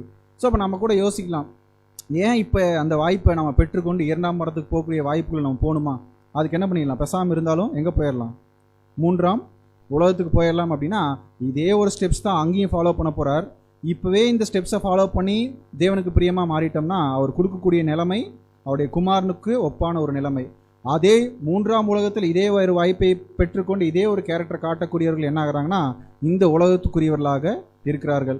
இப்போ சாத்தான் இருக்கும்போதே நம்ம தேவனுக்கு பிரியமாக இருந்துட்டோம் அப்படின்னா அவருடைய ராஜ்யத்தில் சாத்தான் இல்லாத ஒரு காலப்பகுதியில் தேவனுக்கு பிரியமாக வாழக்கூடியவர்களுக்கு அவர் கொடுக்கக்கூடிய ஒரு வாய்ப்பு பூமிக்குரிய ஒரு வாய்ப்பு. ஆனால் அதற்கு முன்னாடி தேவனுடைய பிரதிநிதிகளாக போகக்கூடியவர்கள் சாத்தானுடைய இன்ஃப்ளூயன்ஸ் இருக்கும்போதே தேவனுக்கு பிரியமாக வாழக்கூடியவர்கள். ஸோ அப்போ அந்த பிரதிநிதிகள் எப்படி இருக்கணும்னு பார்த்தீங்கன்னா ரோல் மாடலாக இருக்கணும். இப்போ ஒரு எலெக்ஷனில் ஒருத்தரை செலக்ட் பண்ணி கொண்டு போகிறாங்க அப்படின்னா ஜென்ரலாக ஒரு கண்ட்ரியில் ஒரு பிரசிடென்ட் எலெக்ஷன் நடக்குது அப்படின்னா அந்த பிரசிடென்ட் அவங்க எப்படி தான் பார்ப்பாங்கன்னா அந்த கண்ட்ரியோட ஹீரோவை பார்ப்பாங்க. அதாவது அந்த கண்ட்ரியினுடைய முழு எதிர்பார்ப்பும் யாரை சார்ந்ததாக இருக்குன்னு பார்த்தீங்கன்னா அந்த ஒரு மனிதனை சார்ந்ததாக இருக்கும். அதே போல் தேவனுடைய பிரதிநிதிகளாக செலக்ட் பண்ணக்கூடிய 1,44,000 பேர் அவருடைய ராஜ்யத்தில் எப்படி இருப்பாங்கன்னு பார்த்தீங்கன்னா ஒரு ரோல் மாடலாக இருப்பாங்க. ஸோ அப்போ அந்த ரோல் மாடலுக்குரிய தகுதி உள்ளவர்கள் தான் எங்கே போக முடியும்? அந்த சபை அப்படிங்கிற 1,44,000 அப்படிங்கிற ஒரு எண்ணிக்கைக்குள்ளே போக முடியும். ஸோ அப்போ இந்த ஒரு வாய்ப்பு அப்படிங்கிறது பிரதிநிதிகள் மாத்திரமில்லை, பிரதிநிதிகளுக்குரிய ஒரு தகுதியையும் நம்ம ஏற்படுத்தி கொள்ளணும் அப்படிங்கிறத கூட நம்ம மனசில் வச்சுக்கணும். ஏன்னா ஒட்டுமொத்த உலகத்தையும் ஆசீர்வாதத்துக்குள்ளே கொண்டு போகிறவர்களுக்குன்னு ஒரு தகுதியை தேவன் என்ன பண்ணியிருக்கார்? டெஃபினட்டாக வச்சிருக்கார். அந்த தகுதியை பெற்றுக்கொள்றவர்களுக்கு தான் தேவன் என்ன பண்ணுறாரு? அந்த ஆசீர்வாதத்தை அவர் கொடுக்குறவராக இருக்கார். ஆனால் இந்த வாய்ப்புக்குள்ளே இழந்து போகிறவர்களுக்கு மீண்டுமாக இன்னொரு வாய்ப்பை அவர் என்ன பண்ணுறதில்ல, கொடுக்கறதில்ல. ஏன்னா அவர் எல்லாமே என்ன பண்ணிடுறாரு? இந்த பூமியில் இப்போ நம்ம வாழக்கூடிய பகுதியில் அவர்களுக்கு என்ன பண்ணிடுறாரு? முழு நாலேஜையும் அவர் கொடுத்துட்றார் அப்படிங்கிறத கூட நம்ம புரிஞ்சுக்கலாம். ஸோ இந்த பகுதியிலேருந்து அடுத்த ஒரு பகுதிக்கு நம்ம கடந்து செல்லும் போது சகோதரர் அடுத்த ஒரு டாப்பிக்கை இந்த தெரிந்து கொள்ளப்படுதல் அப்படிங்கிற ஒரு விஷயத்தில் எப்படி கொண்டு போகிறார் அப்படின்னு பார்த்தீங்கன்னா கடந்த காலத்தில் உள்ள பல்வேறு தெரிந்து கொள்ளுதல் அப்படின்னா இப்போ இயேசு கிறிஸ்து நிமித்தமாக வரக்கூடிய புதிய சிருஷ்டியை குறித்து அவர் பேசப்பட்ட விஷயங்கள் நம்ம பார்த்தோம். எப்படி இயேசு கிறிஸ்து அந்த வாய்ப்புக்குள்ளே வந்தார், அது இயேசு கிறிஸ்துவுக்கு பின்னாடி 1,44,000 பேருடைய தெரிந்து கொள்ளப்படுதல் அப்படிங்கிற ஒரு ப்ராசஸ் எப்படி இருக்கும் அப்படிங்கிறத தான் நம்ம பார்த்தோம். அதே சமயத்தில் கிறிஸ்துவுக்கு முன்னாடி அநேக தெரிந்து கொள்ளுதல் இருந்துச்சு. அதாவது தேவன் தெரிந்து கொண்ட நபர்கள் இதற்கு முன்னாடி என்ன பண்ணாங்க, அதாவது இயேசு கிறிஸ்துவுக்கு முன்னாடியே இருந்தாங்க. எதுலேருந்து ஸ்டார்ட் பண்ண அப்படின்னு பார்த்தீங்கன்னா ஆபேலிருந்து யோவான் ஸ்நானகன் வரைக்கும் யார் அப்படின்னு பார்த்தீங்கன்னா தேவனால் முன்னாடியே தெரிந்து கொள்ளப்பட்ட தேவனுடைய பிள்ளைகள், இன்னும் விசுவாச வீரர்கள் கூட நம்ம என்ன பண்ணியிருக்கோம், பார்த்துருக்கோம். ஸோ அப்போ இதுவும் யார் தான் அப்படின்னு பார்த்தீங்கன்னா ஒரு தெரிந்து கொள்ள ப்ராசஸ்க்குள்ளே வந்தவர்கள் தான். ஆனால் இவங்களுக்கும் புதிய சிருஷ்டியை தெரிந்து கொள்ளுதல் அப்படிங்கிற ஒரு ப்ராசஸ்க்கும் இருக்கக்கூடிய வித்தியாசத்தை குறித்து சகோதரர் என்ன பண்ணுறாருன்னு பார்த்தீங்கன்னா விளக்க ஆரம்பிக்கிறார். ஸோ அப்போ அந்த புதிய சிருஷ்டி அப்படிங்கிற ஒரு ப்ராசஸ்க்குள்ளே வரக்கூடியவர்களுக்கு என்ன அப்படின்னு பார்த்தீங்கன்னா ஒரே அழைப்பு, ஒரே நம்பிக்கை தான். வாசிக்கலாம். எபேசியர் 4ஆம் அதிகாரம் 5ஆம் வசனம். எபேசியர் 4ஆம் அதிகாரம் 4ஆம் வசனம். உங்களுக்குண்டான அழைப்பினாலே நீங்கள் ஒரே நம்பிக்கைக்கு அழைக்கப்பட்டது போல ஒரே சரீரமும் ஒரே ஆவியும் உண்டு.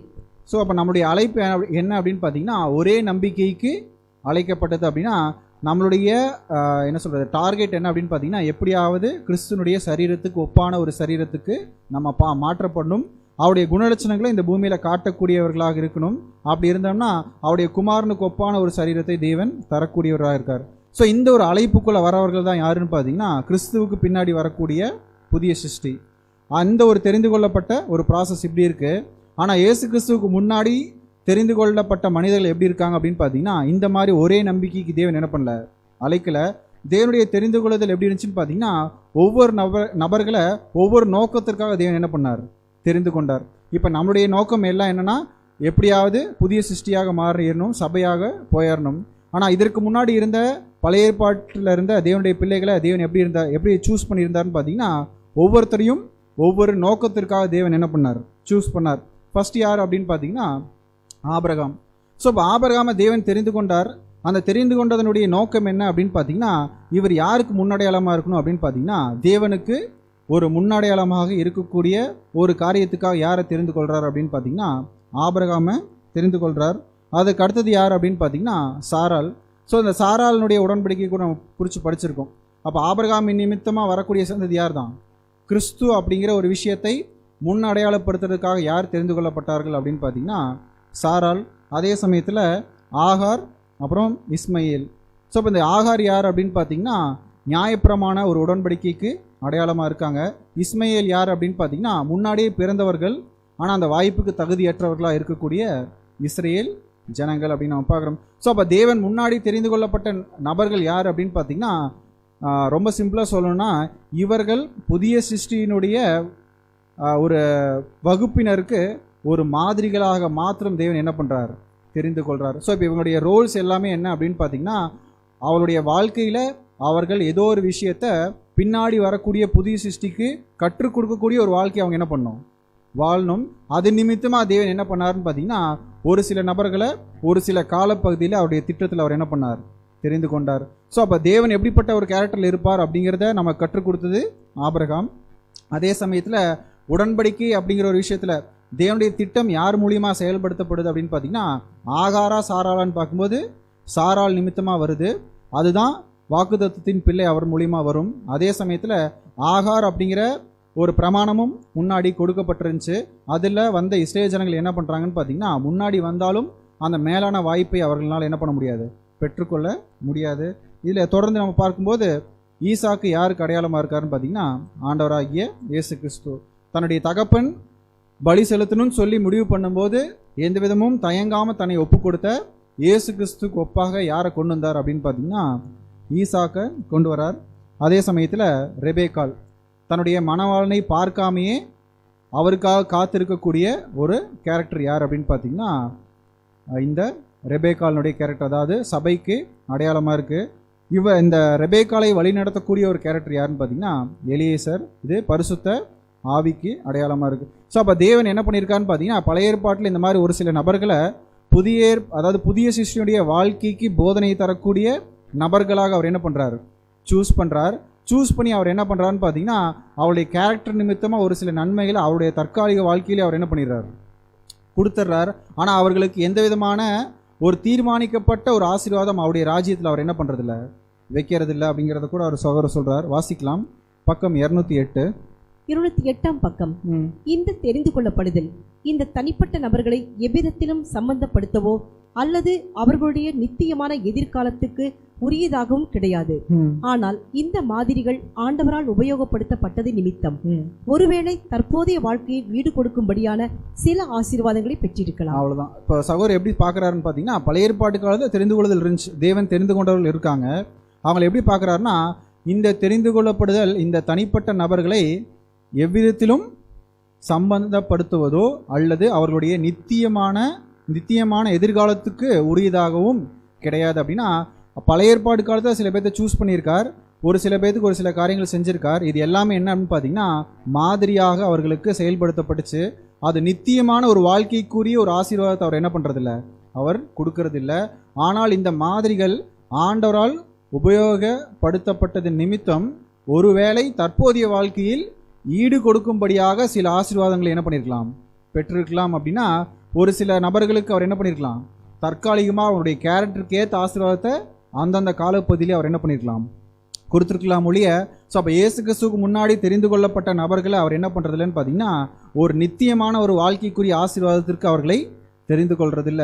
அவர்கள் யார் அப்படின்னு பார்த்தீங்கன்னா, புதிய சிருஷ்டிக்குரிய ஒரு மாதிரிகள், உபதேசம் தரக்கூடியவர்களாக அவருடைய வாழ்க்கையை தேவன் என்ன பண்ணியிருந்தார், நியமித்து வச்சிருந்தார். ஸோ அப்போ இந்த செலெக்ஷன் ப்ராசஸ் நம்ம இதுக்கு முன்னாடி பார்த்தது முழுக்க யாருக்குரியது அப்படின்னு பார்த்தீங்கன்னா, புதிய சிருஷ்டிக்குரியது மாத்திரம்தான். ஸோ அப்போ இயேசு கிறிஸ்துவுக்கு முன்னாடி வந்த நபர்கள் எல்லாரையும் தேவன் ஒரு மாதிரிகளாக தான் என்ன பண்ணியிருக்கார், பயன்படுத்தியிருக்கார். நம்ம வாசிக்கலாம், பக்கம் 209. 209 பக்கம்.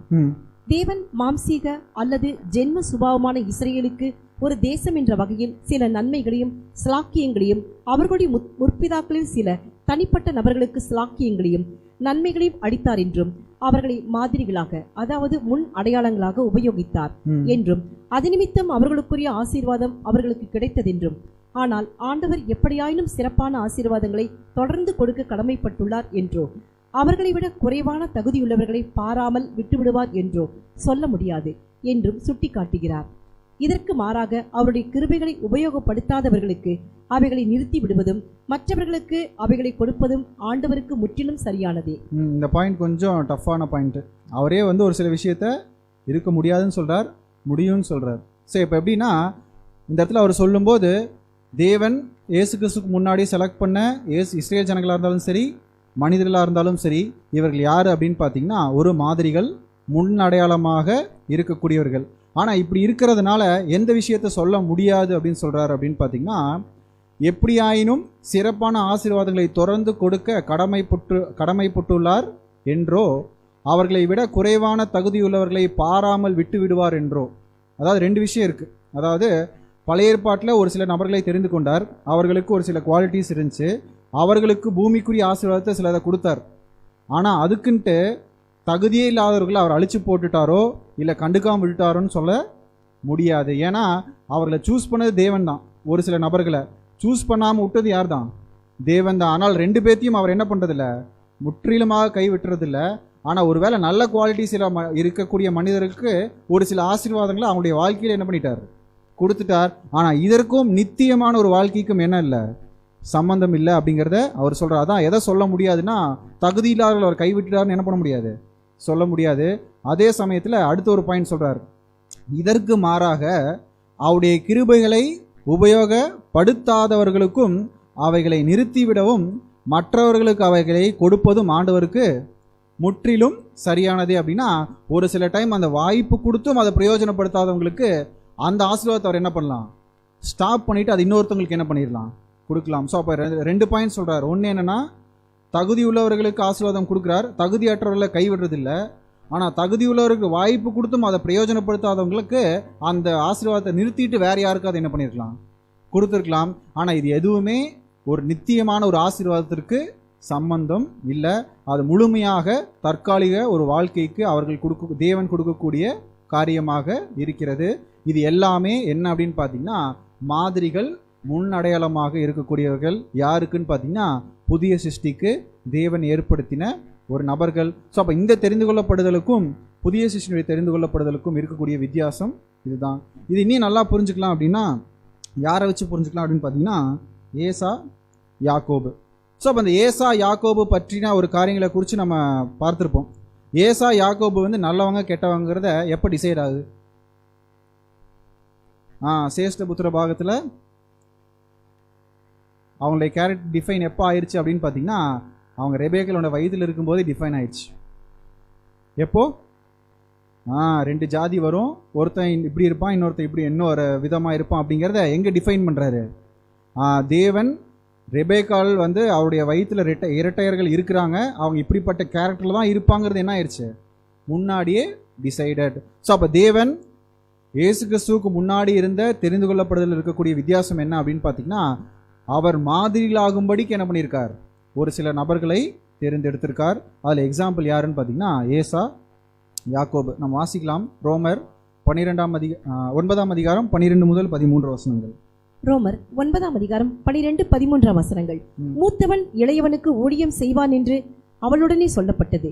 அப்படியே யாக்கோபை சிநேகித்து ஏசாவை வெறுத்தேன் என்றும் எழுதியிருக்கிறது. ஃபர்ஸ்ட் பாயிண்ட் என்ன அப்படின்னா, மூத்தவன் இளையவனை சேவிப்பான் அப்படிங்கிறத என்ன பண்ணியாச்சு, முன்னாடியே சொல்லப்பட்டாச்சு. ஸோ அப்போ இந்த இடத்துல நம்ம கவனிக்கும் பொழுது பிறந்து வளர்ந்து காட்டக்கூடிய கேரக்டர் வந்து யார் இல்லை அப்படின்னு பார்த்தீங்கன்னா, முன்னாடி இருந்த தெரிந்து கொள்ளப்படுதல் இல்லை. ஸோ முன்னாடி இருக்கக்கூடிய ஒரு சில நபர்கள் இப்படி தான் இருப்பாங்கன்னு தேவன் என்ன பண்ணியிருந்தார், டிஃபைன் பண்ணியிருந்தார். ஏன்னா அவர்கள் நித்தியமான ஒரு வாழ்க்கைக்கு அவர்களை பிளான் பண்ணல, அவர்களை ஒரு மாதிரிகளாக பிளான் பண்ணதுனால தேவன் எப்படி முன்னாடியே அவருடைய அனாதி ஞானத்தில் என்ன பண்ணிடுறாருன்னு பார்த்தீங்கன்னா, ஏசா இப்படி தான் இருப்பார், யாக்கோபு இப்படி தான் இருப்பார். ஏன் அப்படின்னு பார்த்தீங்கன்னா, இவர்களுக்கு வாய்ப்பு கொடுத்தாலும் அந்த வாய்ப்புக்கு தகுதி உள்ளவனா இவனால் என்ன பண்ண முடியாது, வாழ முடியாதுங்கிறத கணிக்கக்கூடிய ஞானம் யாருக்கு இருக்குது, தேவனுக்கு இருக்குது. அதே போல தான் மூத்த குமாரனாக இருந்தார், ஆனால் அந்த சேஷ்டபுத்திர பாகத்தை பெற்றுக்கொள்ளக்கூடிய தகுதி அவர் என்ன பண்ணார், இழந்து போனார். ஸோ அப்போ அந்த இடத்துல அவருடைய வாழ்க்கை முறையிலேயே நம்ம கவனிக்கும் போது கூட அந்த தகுதி இருந்துச்சு டீஃபால்ட்டாக பிறப்பின் நிமித்தமாக. ஆனால் அதனால் அவரால் என்ன பண்ண முடியல, அதை தக்க வச்சுக்க முடியல. ஒரு வேளை கூலுக்காக என்ன பண்ணிட்டார், தன்னுடைய சேஷ்டபுத்திர பாகத்தை விற்று போட்டுட்டார். ஸோ இந்த ஒரு விஷயத்தை குறித்து தான் சகோதரர் என்ன பண்ணுறாருன்னா விளக்கமாக சொல்கிறாரு. நம்ம வாசிக்கலாம் ஃபர்ஸ்ட்ல இருந்து. 209ஆம் பக்கம். மேலும் அப்போஸ்தலர் மாம்சீக இஸ்ரேலுக்கு கொடுக்கப்பட்ட அவருடைய நன்மைகள் என்ன விளைவுகளை உண்டு பண்ணும் என்பதை கர்த்தர் முன்கூட்டியே அறிந்திருந்தார் என்பதை நாம் பார்க்க வேண்டும் என்கிறார். ஃபர்ஸ்ட் பாயிண்ட் என்ன சொல்றாரு அப்படின்னா, இவங்க ரெண்டு பேருமே யாருன்னு பார்த்தீங்கன்னா ஒரு முன்னடையாளங்கள். அதாவது ஏசா இஸ்ரேல் ஜனங்களுக்கும் யாக்கோபு சபைக்கும் ஒரு முன்னடையாளமாக இருக்கும்படியாக தெரிந்து கொள்ளப்பட்டவர்கள்.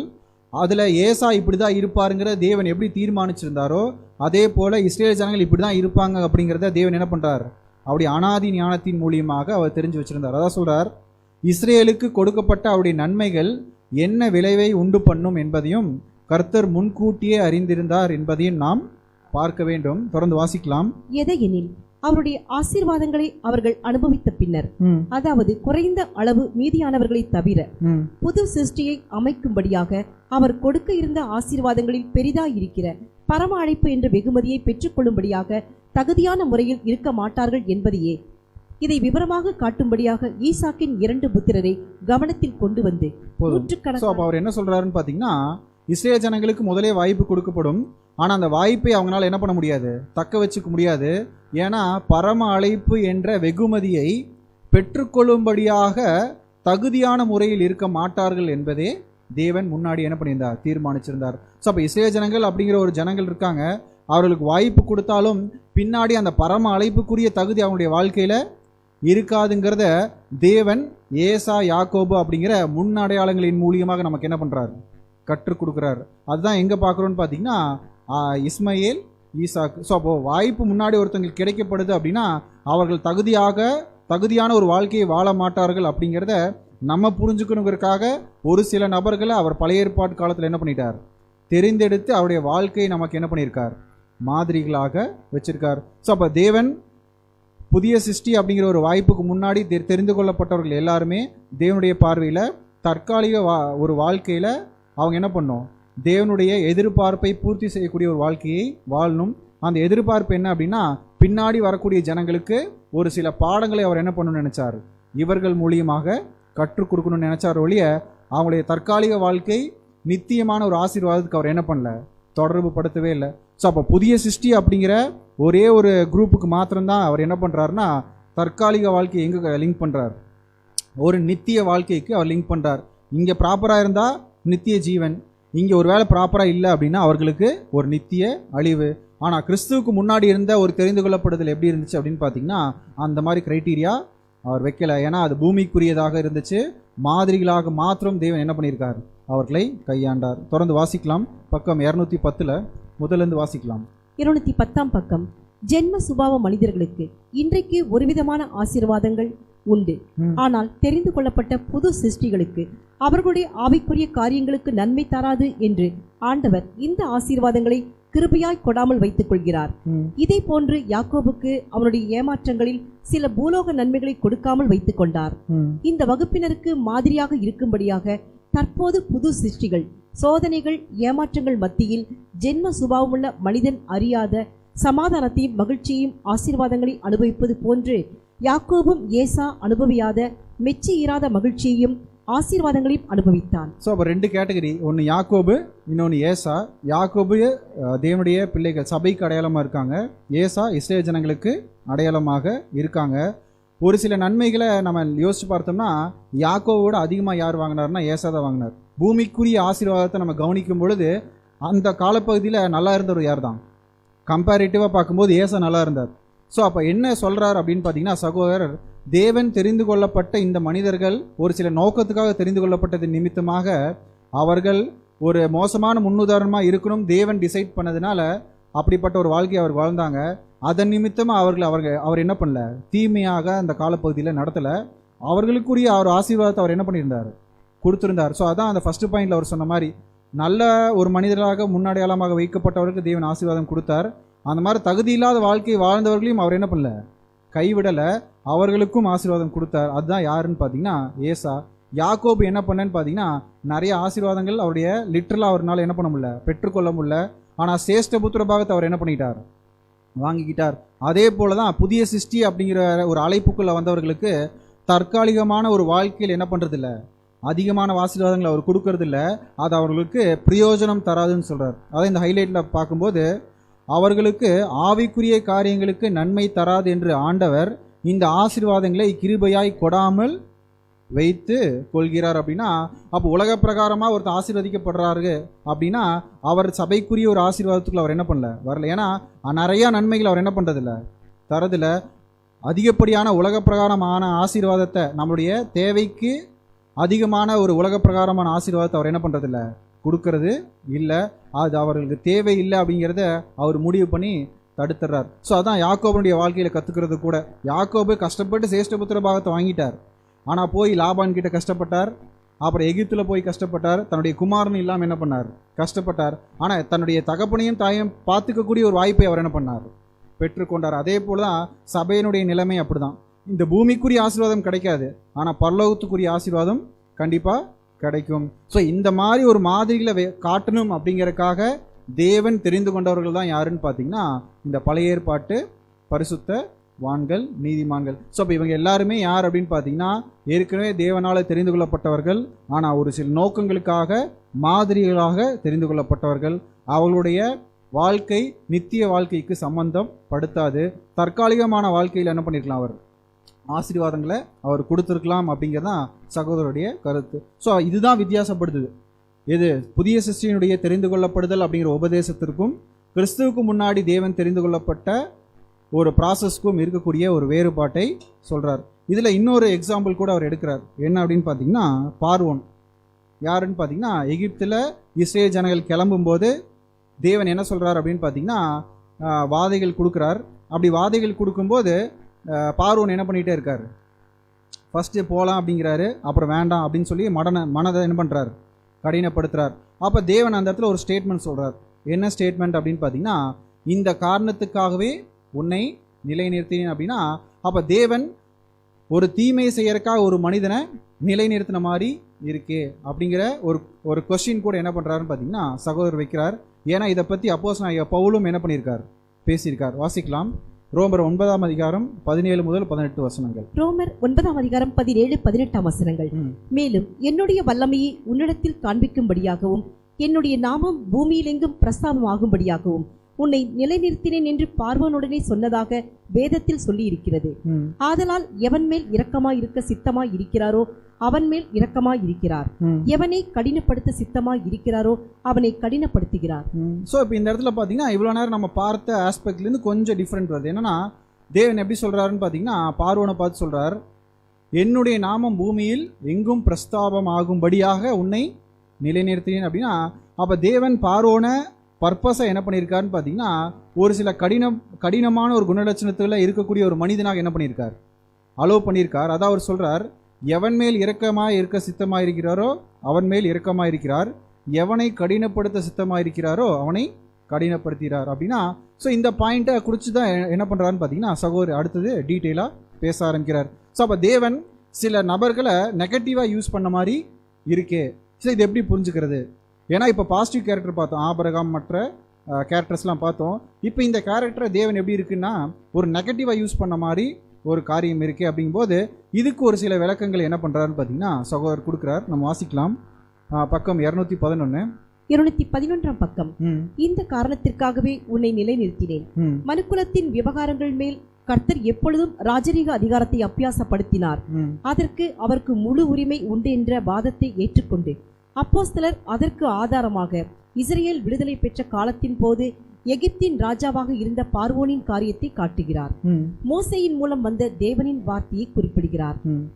என்னுடைய போதும். இதுல எப்படின்னா சகோதரர் எப்படி ஸ்டார்ட் பண்றாருன்னா மனுக்குலத்தின் விவகாரங்களின் மேல் கர்த்தர் எப்பொழுதும் ராஜரீக அதிகாரத்தை அபியாசப்படுத்துறார் அப்படின்னா, இப்ப சகோதரர் ஃபர்ஸ்ட் எடுத்தோன்னே இந்த ஒரு கண்டென்ட் சொல்லிடுறார். என்ன அப்படின்னு பார்த்தீங்கன்னா தேவனுக்குன்னு ஒரு அதிகாரம் இருக்கு.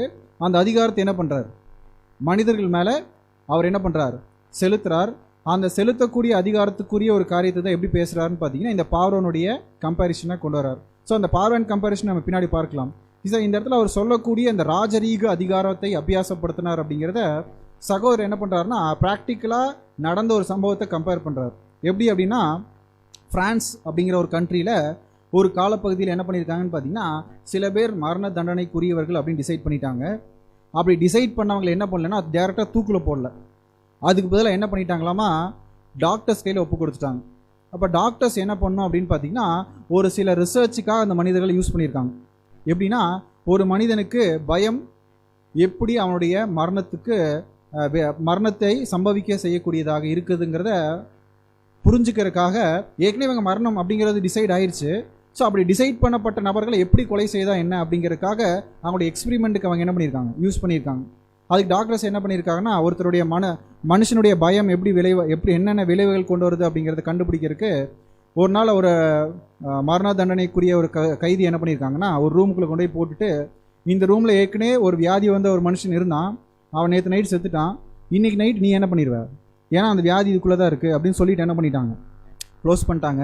நெக்ஸ்ட் டே போய் பார்க்கும்போது அந்த மனிதன் என்ன பண்ணிட்டான், இறந்துட்டான். ஆக்சுவலாக பார்த்தா அந்த மாதிரி நோய் அதுக்கு முன்னாடி இருந்த ஆளுக்கு இல்லை. ஸோ அப்போ இந்த இடத்துல அவர் என்ன சொல்ல வர்றார் அப்படின்னு பார்த்தீங்கன்னா, பயம் அப்படிங்கிற ஒரு விஷயத்த எப்படி மனுஷனுடைய சரீரத்தை பாதிக்குது அப்படிங்கிற ஒரு எக்ஸ்பிரிமெண்ட்டுக்கு யார் யூஸ் பண்ணிட்டாங்க, அந்த ஒரு மரண தண்டனைக்கு பாத்திரவான யூஸ் பண்ணது போல தேவன் என்ன பண்ணுறாருன்னு பார்த்தீங்கன்னா, இந்த ஒட்டுமொத்த மனுக்களும் எதுக்குள்ளே போயிடுச்சுன்னா பாவத்துக்குள்ளே போயிடுச்சு. இதில் எல்லாருமே மரண தண்டனைக்குள்ளே போகக்கூடியவர்கள் தான். ஆனால் ஒரு சில நபர்களை மாத்திரம் அவர் எப்படி யூஸ் பண்ணுறாருன்னு பார்த்தீங்கன்னா, மற்றவர்களுக்கு கற்றுக் கொடுக்கும்படியான ஒரு வாழ்க்கையை அவருடைய வாழ்க்கையில் அவங்க காட்டணுங்கிறதுக்காக தேவன் என்ன பண்ணுறாருன்னா யூஸ் பண்ணுறார். ஸோ அப்போ பாவம் இல்லைன்னு சொல்லி யாரும் சொல்ல முடியாது, எல்லாருமே மரண தண்டனைக்குள்ளே தான் இருக்கும். ஆனால் ஒரு சில நபர்களுக்கு படிப்பினை கொடுக்கும்படியாக ஒரு சில நபர்களை அவர் என்ன பண்ணுறாருன்னு பார்த்தீங்கன்னா அவருடைய மாதிரிகளாகும்படியாக அவர் தெரிந்து கொள்கிறார். இதில் இந்த மாதிரிகள் எப்படி இருக்காங்கன்னு பார்த்தீங்கன்னா ஒரு நெகட்டிவ் ரோல் ப்ளே பண்ணக்கூடியவர்களாக இருக்கிறாங்க. வாசிக்கலாம் ரோமர் 5ஆம் அதிகாரம் 12ஆம் வசனம். ரோமர் 5ஆம் அதிகாரம் 12ஆம் வசனம். இப்படியாக ஒரே மனுஷனாலே பாவமும் பாவத்தினாலே மரணமும் உலகத்திலே பிரவேசித்தது போலவும் எல்லா மனுஷரும் பாவம் செய்தபடியால் மரணம் எல்லாருக்கும் வந்தது போலவும் இதுவும் ஆயிற்று. ஸோ அப்போ அவர் சொல்லக்கூடிய பாயிண்ட் என்னன்னா, மரணம் எல்லாருக்கும் வந்தது போல அப்படின்னா அவருடைய தேவனுடைய பார்வையில் எல்லாருமே தவறு செஞ்சு எல்லாரும் மரண தண்டனைக்கு பாத்திரவான்களாக இருக்கிறாங்க. அதில் ஒரு சில நபர்கள் அவர் எப்படி யூஸ் பண்ணுறார் அப்படின்னு பார்த்தீங்கன்னா மாதிகள் ஆகும்படியாக உபயோகிக்கிறார். எப்படி அவர்கள் யூஸ் பண்ணாங்க. ஸோ அப்போ பழைய ஏற்பாட்டில் நிறையா நெகட்டிவ் கேரக்டர்ஸ் இருக்காங்க. எப்படின்னா இஸ்ரேல் ஜனங்களுக்கு விரோதமாக வந்த புறஜாதிகள். இனியும் ஒரு சில பேர் மரண தண்டனை வாங்கினவர்கள் யார் அப்படின்னு பார்த்தீங்கன்னா, ஒருத்தர் விழுக போய் தடுத்தவர் ஆனால் மரிச்சு போனார். ஊசா தேவனுடைய பெட்டி என்னாச்சு, புரண்டு விழுக போச்சு, ஆனால் தடுத்தார், அவருக்கு என்ன வந்துச்சு அப்படின்னு பார்த்தீங்கன்னா மரண தண்டனை அப்படின்னா. ஸோ அப்போ தேவன் சூஸ் பண்ணின ஒரு சில நெகட்டிவ் ரூல்ஸ், அதாவது ஒரு தேவனுக்கு விரோதமான ஒரு குணலட்சணத்தை காட்டக்கூடியவர்களாக இருந்த எல்லாருமே யார் தான் அப்படின்னு பார்த்தீங்கன்னா தேவன் புதிய சிருஷ்டிக்கு கற்றுக் கொடுக்கக்கூடிய ஒரு கேரக்டராக தான் தேவன் என்ன பண்ணியிருக்கார், அவர்களை பார்த்துருக்கார். ஏன்னா அது ஒரு நித்திய வாழ்க்கைக்கு அவருடைய வாழ்க்கை என்ன பண்ணாது, அவங்களுடைய தற்காலிக வாழ்க்கை அதை டிசைட் பண்ணாது. ஸோ அதனால் தேவனுடைய தெரிந்து கொள்ளுதல் எப்படி இருந்துச்சு அப்படின்னு பார்த்தீங்கன்னா, ஒரு சில நபர்களுக்கு அவர் நல்ல கேரக்டர் கொடுக்கக்கூடிய ஒரு வாய்ப்பு கொடுத்தார். ஒரு சில நபர்களுக்கு அவர் என்ன பண்ணியிருக்கார் அப்படின்னு பார்த்தீங்கன்னா இந்த மாதிரி ஒரு கடினப்படுத்தக்கூடிய ஒரு கேரக்டரும் அவர் என்ன பண்ணியிருக்கார், கொடுத்துருக்கார். ஏன்னா இது எல்லாருமே மரண தண்டனைக்கு உட்பட்டவர்கள் தான். ஸோ அதனால் இப்போ என்ன பண்ணுறோம் அப்படின்னு பார்த்தீங்கன்னா ரெண்டுமே பார்த்தோம். ஆபிரகாம் மாதிரி கேரக்டர்ஸையும் பார்த்தோம், அதே சமயத்தில் இந்த மாதிரி கடினப்படுத்தப்பட்ட மனிதர்களுடைய கேரக்டரையும் பார்த்தோம். இது எல்லாத்தையும் சகோதரர் எப்படி கன்க்ளூட் பண்ணுறாருன்னா, இவங்க எல்லாருமே மரண தண்டனைக்கு பாத்திரவான்கள். மரண தண்டனை அப்படிங்கிறது மரணத்துக்கு பாத்திரவான்கள். வாசிக்கலாம் பக்கம் 213. 213ஆம் பக்கம். பாவிகளில் சிலரான மோசே, ஆபிரகாம் இன்னும் மற்றவர்கள் மூலம் வருங்காலத்தில் தான் செய்து முடிக்க இருக்கிற நல்ல காரியங்களுக்கு மாதிரிகளாய் இருக்கும்படிக்கு தேவன் இவர்களுக்கு அபரிமிதமான அனுகிரகங்களை காட்டினார். ஆனாலும் ஆபிரகாம், மோசே, பார்வோன் ஏனையோரை அவர்களுடைய மரண தண்டனையின் பங்கிலிருந்து விடுவிக்காமல் நம்முடைய ஆண்டவராகிய கிறிஸ்து இயேசுவின் மீட்பின் வேலையில் அது செய்து முடிக்கும்படியாக விட்டு வைத்தார். அப்ப எல்லாத்தையும் ஒரே கேட்டகரியில கொண்டு வந்துட்டார். ஆனாலும் ஆபிரகாம், மோசே, பார்வோன் ஏனையோர் அவர்களுடைய மரண தண்டனையின் பங்கிலிருந்து விடுவிக்காமல் அப்படின்னா எல்லாருமே மரிச்சுதான் ஆகணும். ஆனால் அந்த மரணத்தில் ஒரு சில பேர்த்துக்கு ஒரு சில வித்தியாசங்களை அவர் என்ன பண்ணுறார், ஏற்படுத்துகிறார். எதற்காக அப்படின்னா நம்முடைய ஆண்டவராகிய இயேசு கிறிஸ்துவின் மீட்பின் வேலையில் அது செய்து முடிக்கப்படும்படியாக விட்டு வைத்தார் அப்படின்னா. ஸோ அப்போ இந்த தெரிந்து கொள்ளப்படுதலில் வரக்கூடிய தேவனுடைய பிள்ளைகளாக இருந்தாலும் சரி, தேவனுடைய பிள்ளைகளுக்கு விரோதமாக இருந்த நபர்களாக இருந்தாலும் சரி, அவர்களை தேவன் எப்படி யூஸ் பண்ணியிருக்காருன்னா ஒரு மாதிரிகளாக கிறிஸ்துவுக்கு பின்னாடி வரக்கூடிய அவருடைய சபைக்கு ஒரு போதனையாக இருக்கும்படியாக அவர் தெரிந்து கொண்டார் அப்படிங்கிற ஒரு விளக்கத்தை சகோதரர் என்ன பண்ணுறார், நமக்கு கொடுக்குறார். ஸோ இதே மாதிரி ஒரு விளக்கத்தை நம்ம எடுத்துகிட்டு போகும்போது ஒரு சில கேள்விகள் எப்படி நமக்கு வருதோ அதே போல் அப்போஸ்தலனாகிய பவுலுக்கும் வந்துச்சு. அந்த கொஸ்டினையும் அவரே சொல்கிறார். வாசிக்கலாம் ரோமர் 9ஆம் அதிகாரம் 14 முதல் 16 வசனங்கள். ரோமர் 9ஆம் அதிகாரம் 14ஆம் வசனம் முதல். ஆகையால் நாம் என்ன சொல்லுவோம்? தேவனிடத்திலே அநீதி உண்டென்று சொல்லலாமா? சொல்லக்கூடாதே. ம். அவர் மோசேயை நோக்கி, எவன் மேல் இரக்கமாயிருக்க சித்தமாய் இருப்பேனோ அவன் மேல் இரக்கமாய் இருப்பேன், எவன் மேல் உருக்கமாய் இருக்க சித்தமாய் இருப்பேனோ அவன் மேல் உருக்கமாய் இருப்பேன் என்றார். ஆகையால் விரும்புகிறவனாலும் அல்ல, ஓடுகிறவனாலும் அல்ல, இறங்குகிற தேவனாலே ஆம். ஸோ இப்போ இந்த பாயிண்ட்லாம் எப்படின்னா, இதுக்கு முன்னாடி நம்ம பார்த்த பாயிண்ட்லேருந்து கொஞ்சம் டிஃப்ரெண்ட்டாக இருக்குது. இப்போ எப்படின்னா நமக்கே டவுட் வருது, தேவன் வந்து என்ன பண்ணுற மாதிரி இருக்குது? அநீதிக்காரன் நம்ம சொல்ல முடியுமா? சொல்ல முடியாது. அப்போ தேவன் யாருக்கு என்ன கொடுக்கணும்னு நினைக்கிறாரோ அதை என்ன பண்ணுறார்? கொடுக்குறார். ஆனால் அந்த தெரிந்து கொள்ளப்படுதல் அப்படிங்கிற ஒரு ப்ராசஸில் நம்ம கவனிக்கும் போது தேவன் ஒரு சில நபர்களை பர்பஸாக என்ன பண்ணியிருக்கார்? தேவனுக்கு பிரியமான ஒரு குணலட்சணத்தை காட்டக்கூடியவராக யூஸ் பண்ணியிருக்கார். ஒரு சில நபர்களை தேவனுக்கு விரோதமான ஒரு கேரக்டரை காட்டக்கூடியவராக யூஸ் பண்ணியிருக்கார்.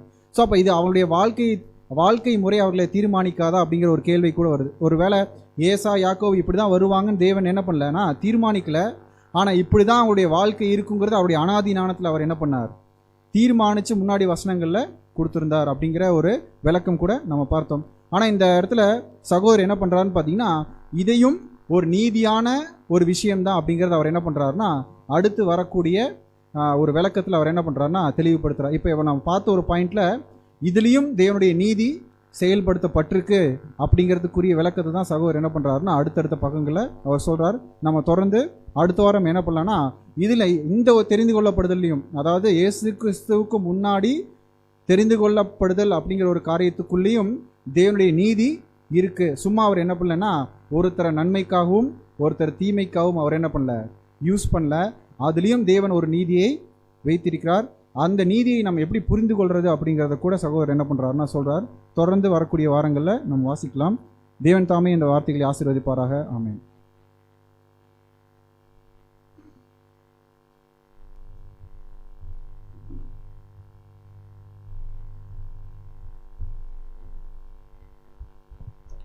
கிறிஸ்து